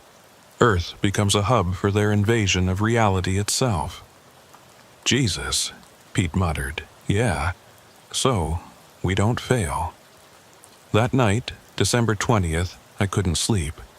I stood outside the diner looking up at the stars, thinking about Holloway's sacrifice.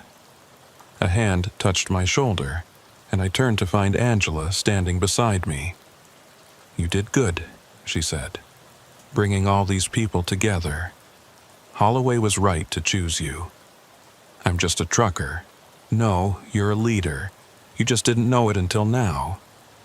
She pulled out a flask, took a sip, and offered it to me. Whiskey, cheap but warming. You know what the hardest part of this is? What? Knowing that win or lose, the world will never know what we did. If we succeed, the government will cover it up, claim it was a military exercise or something. If we fail, there won't be anyone left to remember. Then, why do it? She smiled, but it was sad. Because it's the right thing to do. Because those are our roads out there, our people being taken. And because if we don't, who will? The convoy of trucks moved through the Nevada desert like a steel river. 217 rigs in total, running with minimal lights to avoid detection. I was in the lead vehicle with Tom Bridgewater and Angela Riverstone, following the route we'd carefully planned over the last 48 hours. Behind us, spread out over 5 miles of highway, was the most unlikely army ever assembled. Truckers, mechanics, gas station owners, all united by the shared knowledge that something terrible was happening in their desert, on their roads. The cab of my truck felt smaller than usual, packed with equipment we'd hastily assembled. Modified CB radios that could broadcast on frequencies that shouldn't exist. Electromagnetic pulse devices jury-rigged from microwave parts and car batteries. And in my pocket, the weight of Holloway's device, warm against my chest like it had its own heartbeat. 30 minutes to the junction, Tom said, checking his GPS. The screen flickered, showing our location, then somewhere in Montana, then back to Nevada. The closer we got to the junction, the less reliable our instruments became. Teams are in position, Angela confirmed on the radio, her voice crackling through static that sounded almost like whispers. Team Alpha is approaching from the north, Beta from the east, Gamma's hanging back as reserve. Everyone's maintaining radio silence except for emergencies. I gripped the steering wheel tighter, feeling the familiar vibration of the engine through my hands. 22 years I'd been driving these roads, and my truck had become an extension of myself. Tonight, I was asking her to go into battle, and somehow I felt like she understood. There, Tom pointed ahead. Heat signatures on thermal. 3 vehicles at the junction, just like Holloway predicted. Through the thermal scope Tom was using, I could see them clearly despite the darkness. 3 trucks arranged in a triangle formation at the intersection of Highways 95 and 373. One of them had to be the mobile node, but which one? They all looked identical through the scope, just heat blobs against the cold desert. "Wait," Angela said, studying her equipment. "I'm picking up electromagnetic readings. The middle truck, it's generating a field unlike anything I've ever seen. The numbers don't make sense. It's reading as being in multiple locations simultaneously." That's when things started to go wrong. My radio, which had been silent on the emergency channel, suddenly burst to life with screaming. Not one voice, but dozens, all crying out at once. I recognized some of them. Drivers from our convoy, people I'd spoken to just hours before. People I'd convinced to join this insane mission. "It's a trap!" someone shouted before their voice cut off mid-scream. "They're inside the trucks. They're already inside." The lights of the junction suddenly blazed to life, impossibly bright, turning night into day. But it wasn't normal light. It bent wrong, casting shadows that fell upward, creating patches of darkness where there should have been illumination. And in that harsh, impossible illumination, I saw them. Not 3 trucks, but dozens. They'd been hidden somehow, cloaked in that dimensional distortion Holloway had talked about. Standing between the vehicles were the creatures, hundreds of them, their wrong-proportioned bodies casting multiple shadows in all directions. Some still wore the remnants of human clothing, trucker caps, work boots, wedding rings fused into fingers that had too many joints. These had been people once, people like us. "Abort!" Tom shouted into the radio. "All teams abort! It's an ambush!" But it was too late. The trap was already sprung. The highway beneath us began to crack and buckle. Not from physical force, but from something else. Something that made the asphalt ripple like water. The yellow lines that marked the lanes started moving, writhing like snakes, forming symbols that hurt to look at. Several trucks in our convoy jackknifed, sliding off the road as reality itself seemed to bend around them. "Hold steady!" I shouted into the radio, fighting to keep my own truck under control. The steering wheel was fighting me, trying to turn on its own, drawn toward the cluster of vehicles at the junction like iron to a magnet. "Don't stop! Push through!" Angela was frantically working her equipment, sparks flying from overloaded circuits. "The mobile node is generating some kind of field. It's destabilizing local space-time. If it completes its connection with the other transmitters..." She didn't need to finish. We all knew what would happen. The barrier between dimensions would collapse completely. I made a decision that went against every instinct I had as a driver, every hour of training, every mile of experience. I yanked the wheel hard left, taking my truck off-road, heading straight for the cluster of vehicles at the junction. The desert floor was rough, full of rocks and sudden drops, but I didn't slow down. Behind me, I heard Tom shouting, but I couldn't make out the words over the roar of the engine and the impossible sounds coming from outside. Reality tearing like fabric, the screams of men being transformed, the static whisper voices of the creatures. The speedometer climbed past safe limits. 60, 70, 80 miles per hour over terrain that should have destroyed my suspension. But the truck held together, whether through luck or something else. Maybe she knew this was our only shot. The creatures moved to intercept, flowing across the desert with that horrible liquid grace. One of them leaped onto my hood, its face pressing against the windshield. This close, I could see it had once been human. There were still traces of the person it used to be in its features, twisted and stretched but recognizable. It was wearing the remnants of a trucker's uniform. A name tag still clung to the fabric. Raymond Hutchins. I'd known Ray. We'd shared coffee at a truck stop in Tonopah 6 months ago. He'd shown me pictures of his grandkids, talked about retiring next year, buying an RV, seeing the country at his own pace instead of on deadline. Now, his face was elongated like putty, pulled in different directions. His eyes black pits that reflected nothing. His mouth open in a silent scream that would never end. I slammed on the brakes, sending the creature, sending Ray, flying into the darkness, then accelerated again. The mobile node was just ahead, a Peterbilt that looked perfectly normal except for the way light bent around it, creating halos and distortions that hurt to look at directly. The air around it shimmered like heat waves, but it was December in the desert, below freezing. "Leander, what are you doing?" Angela's voice in my ear, high with panic. "Getting close enough to use Holloway's device. Cover me." Behind me, our convoy had erupted into chaos.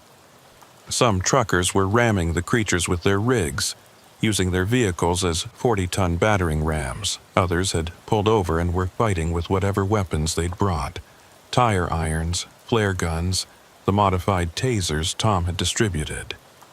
I saw Nancy Thornton, whose partner Bill had been transformed at the beginning of the battle, standing on top of her truck with a flamethrower, screaming as she burned anything that got close. The flames were different colors, blue, green, purple, as they consumed creatures that weren't entirely in our dimension. Tom had organized a defensive line, using the trucks as mobile barriers while those with military experience laid down covering fire. But conventional weapons weren't doing much. Bullets passed through some creatures, stuck in others like they were made of tar. The tasers worked better, disrupting whatever field allowed them to exist in our dimension. But there were so many of them. And worse, some of our own people were changing. I watched it happen to a driver I'd known for years, Bill Rademacher. One moment he was swinging a crowbar at a creature, the next he was on his knees, his body convulsing as his proportions began to shift and stretch. His partner Nancy Thornton ran to him, trying to pull him back to their truck. Billy, fight it, stay with me." But Bill's arms had already grown too long, his fingers splitting into too many joints. When he looked up at Nancy, his eyes had turned black, reflecting nothing. He reached for her with those impossible hands, and Nancy had to make the hardest choice of her life. She shot him with the taser, tears streaming down her face, then dragged his convulsing form back toward their truck. I reached the mobile node and slammed my truck into it broadside. The impact should have destroyed both vehicles, should have been a crash that no one walked away from. But instead, it felt like hitting water. My truck passed partially through the other vehicle, and for a moment I existed in two places at once. I could see the inside of the mobile node, and it was impossible. The cab was bigger on the inside, stretching back into corridors and rooms that couldn't exist in a space that size. The geometry was wrong, with stairs that went up and down simultaneously, doors that opened onto themselves, walls that were floors from a different angle. It was like being inside an M.C. Escher drawing, if Escher had been having nightmares. And at the center, connected to the truck by those organic cables, were human figures. Dozens of them, all suspended in the air like marionettes, their eyes open but unseeing, their mouths moving in perfect synchronization. They were speaking, chanting something in a language that predated human speech, that maybe predated Earth itself. At the very center was Dr. Elizabeth Thorne, the colleague Holloway had mentioned, the one who'd made first contact with the creatures 38 years ago. She was still alive, if you could call it that. Her body was suspended in the organic web, but unlike the others, her eyes were aware. She saw me, recognized me somehow, even though we'd never met, and I could see the torment in them, the decades of being used as a living processor for this abomination. Her lips moved, fighting against whatever force was controlling the others. She was trying to tell me something. I pulled out Holloway's device and pressed the red button. The effect was immediate and violent. A pulse of energy erupted from the device, visible as a sphere of distorted air that expanded outward. When it hit the mobile node, the truck began to scream. Not a mechanical sound, but an organic one, like a living thing in agony. The dimensional distortions around it intensified, reality fracturing like a broken mirror. I saw myself reflected 1,000 times, each reflection slightly different. Versions of me that had made different choices, lived different lives, died different deaths. Dr. Thorne's eyes suddenly focused on me with desperate intensity. Her mouth formed words, fighting against whatever force was controlling the others. The core. Destroy the core. Bottom level. Structural support. Hurry. They're coming from inside. I grabbed the fire axe from my truck's emergency kit. Every trucker carries one, hoping never to use it. Mine had been with me for 15 years, the handle worn smooth from my grip during nervous moments. I'd held it during storms, during close calls, during long nights when the shadows seemed too dark and the radio picked up voices that shouldn't exist. I climbed deeper into the impossible interior of the mobile node, the axe heavy in my hands. The creatures outside were converging on my position, but some of our drivers had formed a protective circle, ramming any creature that got too close. I could hear engines revving, metal crushing against metal, the shouts of truckers who decided that if they were going down, they were going down fighting. "For the road!" someone shouted, and others took up the cry. "For the road! For the road!" It became our battle cry, simple and perfect. We weren't fighting for abstract concepts like humanity or dimension. We were fighting for the road, our road, the highways we'd driven for decades. The interior of the mobile node fought against me. Corridors stretched when I tried to move through them, becoming miles long. Doors led back to themselves. Gravity changed directions, and I found myself walking on walls, on ceilings, on surfaces that weren't quite either. The organic walls pulsed around me, warm and wet, like being inside something alive. Faces pushed out from the walls.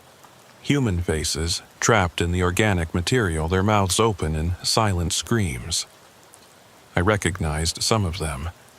Drivers who'd gone missing over the years, absorbed into this thing, their consciousness feeding it. There was Patricia Goldberg, who'd vanished near Ely 2 years ago.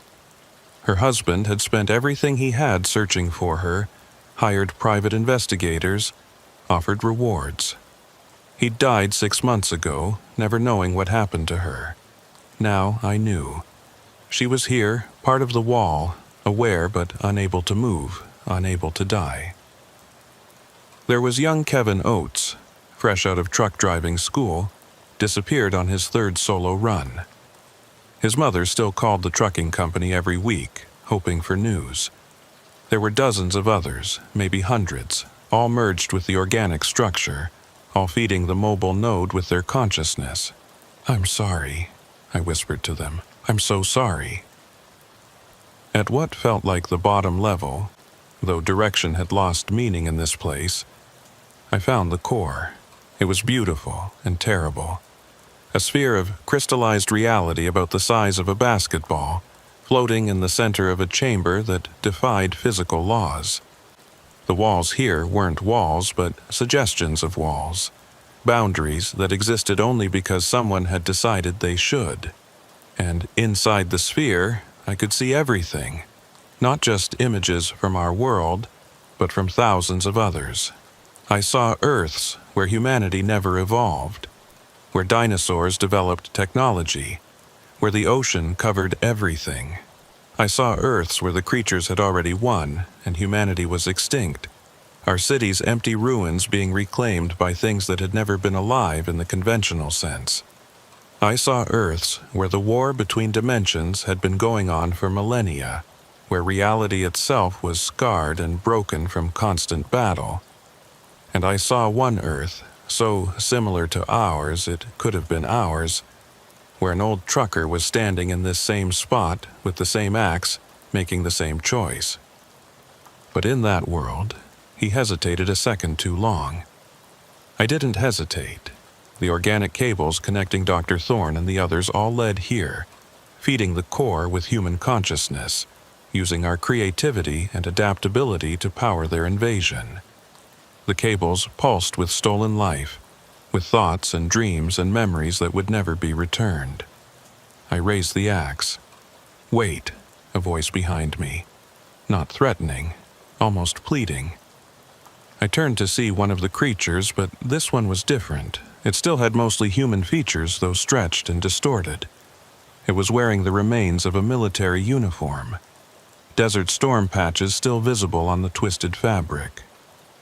"You don't know what you're doing," it said, its voice layered with harmonics that made my teeth ache. "That core is the only thing keeping the dimensions separate in this area. Destroy it, and you'll create a permanent rift. Both our worlds will bleed into each other. Millions will die." "You're lying." "Am I? Ask yourself why Holloway really sent you here. He could see the future, couldn't he? He knew what would happen. He wanted this. He wanted the rift."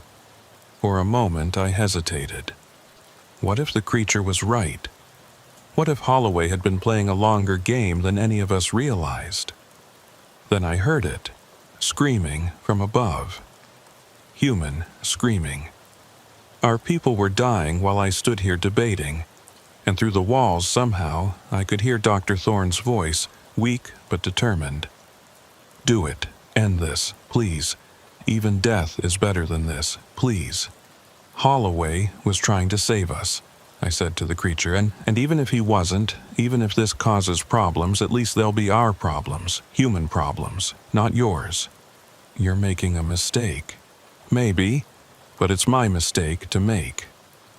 I swung the axe. The first blow cracked the sphere. Light poured out. Not regular light, but something that contained colors that didn't exist in our spectrum. Colors that had names and languages that would never be spoken. The creature lunged at me, but the second blow shattered the core completely. The explosion wasn't physical. It was existential. For a moment that lasted forever, and no time at all, I existed in all dimensions simultaneously. I saw every possible version of myself. Versions that had died as children. Versions that had never become truckers. Versions that had joined the creatures willingly. Versions that had saved the world. Versions that had ended it. I saw my daughter Jessica in 1,000 different futures. Sometimes surviving, sometimes not. Sometimes becoming something beyond human. Sometimes remaining beautifully, perfectly ordinary. I saw my wife Margaret, not dead, but transformed. existing in a dimension where death was just another state of being, where she waited for me with patience that transcended time. I saw Holloway, not dead, but displaced, scattered across time like light through a prism, still fighting, still planning, still sending messages through the quantum foam. I saw the creature's dimension and understood their desperation. Their reality was dying, had been dying for eons, consumed by entropy that moved faster there than here. They weren't invaders. They were refugees trying to escape a cosmic death sentence. And I saw something else, something coming from beyond both our dimensions, something that made the creatures seem like children afraid of the dark. The real threat, the thing Dr. Thorne had tried to warn about. Then reality snapped back like a rubber band, and I was flying through the air, expelled from the mobile node as it collapsed in on itself. The impossible geometry folded and refolded, dimensions colliding and separating, until finally, with a sound like the universe clearing its throat, the whole thing imploded. I hit the desert floor hard, sand filling my mouth, my ears ringing with the sound of dimensions tearing and reforming. My body felt wrong, like I'd been taken apart and put back together by someone who'd only seen a rough sketch of how humans were supposed to work. But I was alive. Where the mobile node had been, there was now a crater, perfectly circular. Its edges fused to glass that reflected too many colors. The air above it shimmered with residual energy, reality still trying to figure out what had just happened. But the creature had been wrong. There was no permanent rift. The explosion had cauterized reality, sealing the dimensional weak point permanently. The creatures couldn't use this junction anymore. Dr. Thorne and the other captives were free, their bodies scattered around the crater. Most were dead, their consciousness having been drained over years or decades, but Dr. Thorne was still breathing, barely. I crawled to her, my body protesting every movement. I cradled her head in my lap, and she looked up at me with eyes that had seen too much. "Thank you," she whispered, her voice paper-thin. She was aging rapidly, her body catching up to the 38 years it had been frozen in dimensional stasis. Her hair went from brown to gray to white in moments. "Tell Marcus, tell him he was right. The viewing machine. It wasn't our mistake. It was our salvation. We gave humanity the knowledge to fight back. Dr. Holloway is dead," I told her gently, though, after what I'd seen in the explosion, I wasn't sure that was entirely true. She smiled, and for a moment her eyes were young again. "No, he's just displaced. Time isn't what we think it is. Linear progression is an illusion our minds create to make sense of chaos. He's still out there, still fighting, just elsewhere. Elsewhen." Her hand gripped mine with surprising strength. "The children in Rachel. The town the creatures took. They're still alive, stored in a dimensional pocket. The coordinates are..." She whispered a series of numbers that burned themselves into my memory. Numbers that shouldn't have meant anything but somehow described a location outside normal space. "Save them, promise me." "I promise." "And Leander. What you saw when the core shattered. The thing that's coming. I saw it. Then you know. The creatures aren't our enemy. They're just the first wave of refugees. Something is consuming realities, moving through dimensions like a forest fire. We need to prepare. We need to unite. Human, creature, whatever else is out there. Because alone, we all fall." She died with a smile on her face, finally free after 38 years of torment. Around me, the battle was ending. Without the mobile node to anchor them, the creatures were retreating. The dimensional rifts were closing one by one, cutting off their reinforcements. Those trapped on our side collapsed, their bodies unable to maintain cohesion without the support of their home dimension. They dissolved like sugar in rain, leaving only wet spots on the desert floor that steamed in the cold night air. But our victory had come at a cost. Of the 217 truckers who'd joined the convoy, 43 were dead. Another 60 were injured, some critically, and 15 had been partially transformed, caught between human and creature, their bodies twisted into impossible shapes that medical science had no frame of reference for. Tom Bridgewater found me sitting beside Dr. Thorne's body, still trying to process what I'd seen in those moments of dimensional overlap. "Is it over?" he asked, his face streaked with blood and oil, and something that might have been tears. "This battle is," I said.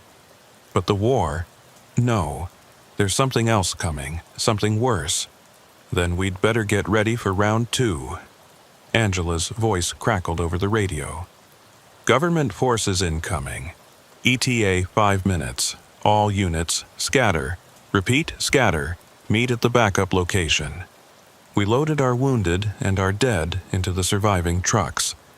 I carried Dr. Thorne's body myself, refusing to leave her for the government to dissect and classify.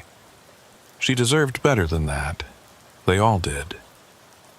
As we drove away from the junction, I looked back to see military helicopters converging on the crater, their searchlights sweeping across the battlefield. They'd clean it up, cover it up, pretend it never happened. But we knew the truth. Over 200 truckers knew the truth, and more importantly, we knew it wasn't over. The story should have ended there. Victory against impossible odds, the mobile node destroyed, the dimensional invasion stopped. But stories don't really end. They just pause between chapters. 3 days after the battle, I stood at the memorial we'd built at Angela's station in Goldfield. We'd constructed it from truck parts, wheels, chrome bumpers, CB antennas, arranged in a pattern that somehow seemed right. Each piece represented someone we'd lost. 43 pieces. 43 friends who'd trusted me when I said we could win. The government had tried to shut us down, of course. They'd sent agents to intimidate us, offered us money to stay quiet, threatened us with prosecution under laws that probably didn't actually exist. But what could they do, really? Arrest 200 truckers? The supply chain would collapse. The country would grind to a halt. So they reached a compromise. We'd keep quiet about the specifics, not go to the media, not post videos online. In exchange, they'd leave us alone to monitor the dimensional weak points, and they'd provide resources, weapons, equipment, medical support for future incidents. Future incidents. Angela had laughed bitterly when they'd said that. Like it's just another hazard of the job. Like dimensional invasions are going to be listed next to road conditions on our route reports. But she'd agreed. We all had. Because we knew this wasn't over. The coordinates Dr. Thorne had given me led to an abandoned military facility near Rachel. Using equipment borrowed from our government contacts, we opened a controlled portal to the dimensional pocket. Inside, we found them. 23 children, aged between 6 and 17, suspended in temporal stasis. They'd been taken over a period of years, stored like specimens in a collection. We got them all out, every single one. The reunion with their families was bittersweet. Joy mixed with the horror of what had almost happened. The children had no memory of their captivity, thought they'd only been gone for hours instead of years in some cases. The youngest, a girl named Lily, pulled me aside before her parents took her home. "I had dreams while I was asleep," she said, her voice smaller than it should have been. "Dreams about truck drivers fighting monsters in the desert. Dreams about you. Was that real?" "What do you think?" I asked. She thought about it, then nodded. "I think heroes don't always wear capes. Sometimes they drive 18-wheelers. Sometimes they do. Will you keep us safe? From the monsters?"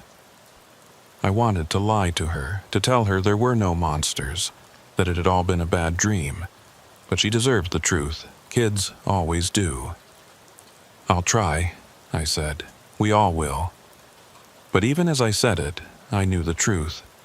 The creatures we'd fought were just the beginning. In those moments when the core shattered, when I'd existed across all dimensions, I'd seen what was coming. The Devourers, Dr. Thorne had called them with her dying breath. Entities that consumed realities like ours consumed food. They were following the trail the creatures had left, drawn by the dimensional disturbances like sharks to blood. And we were not ready.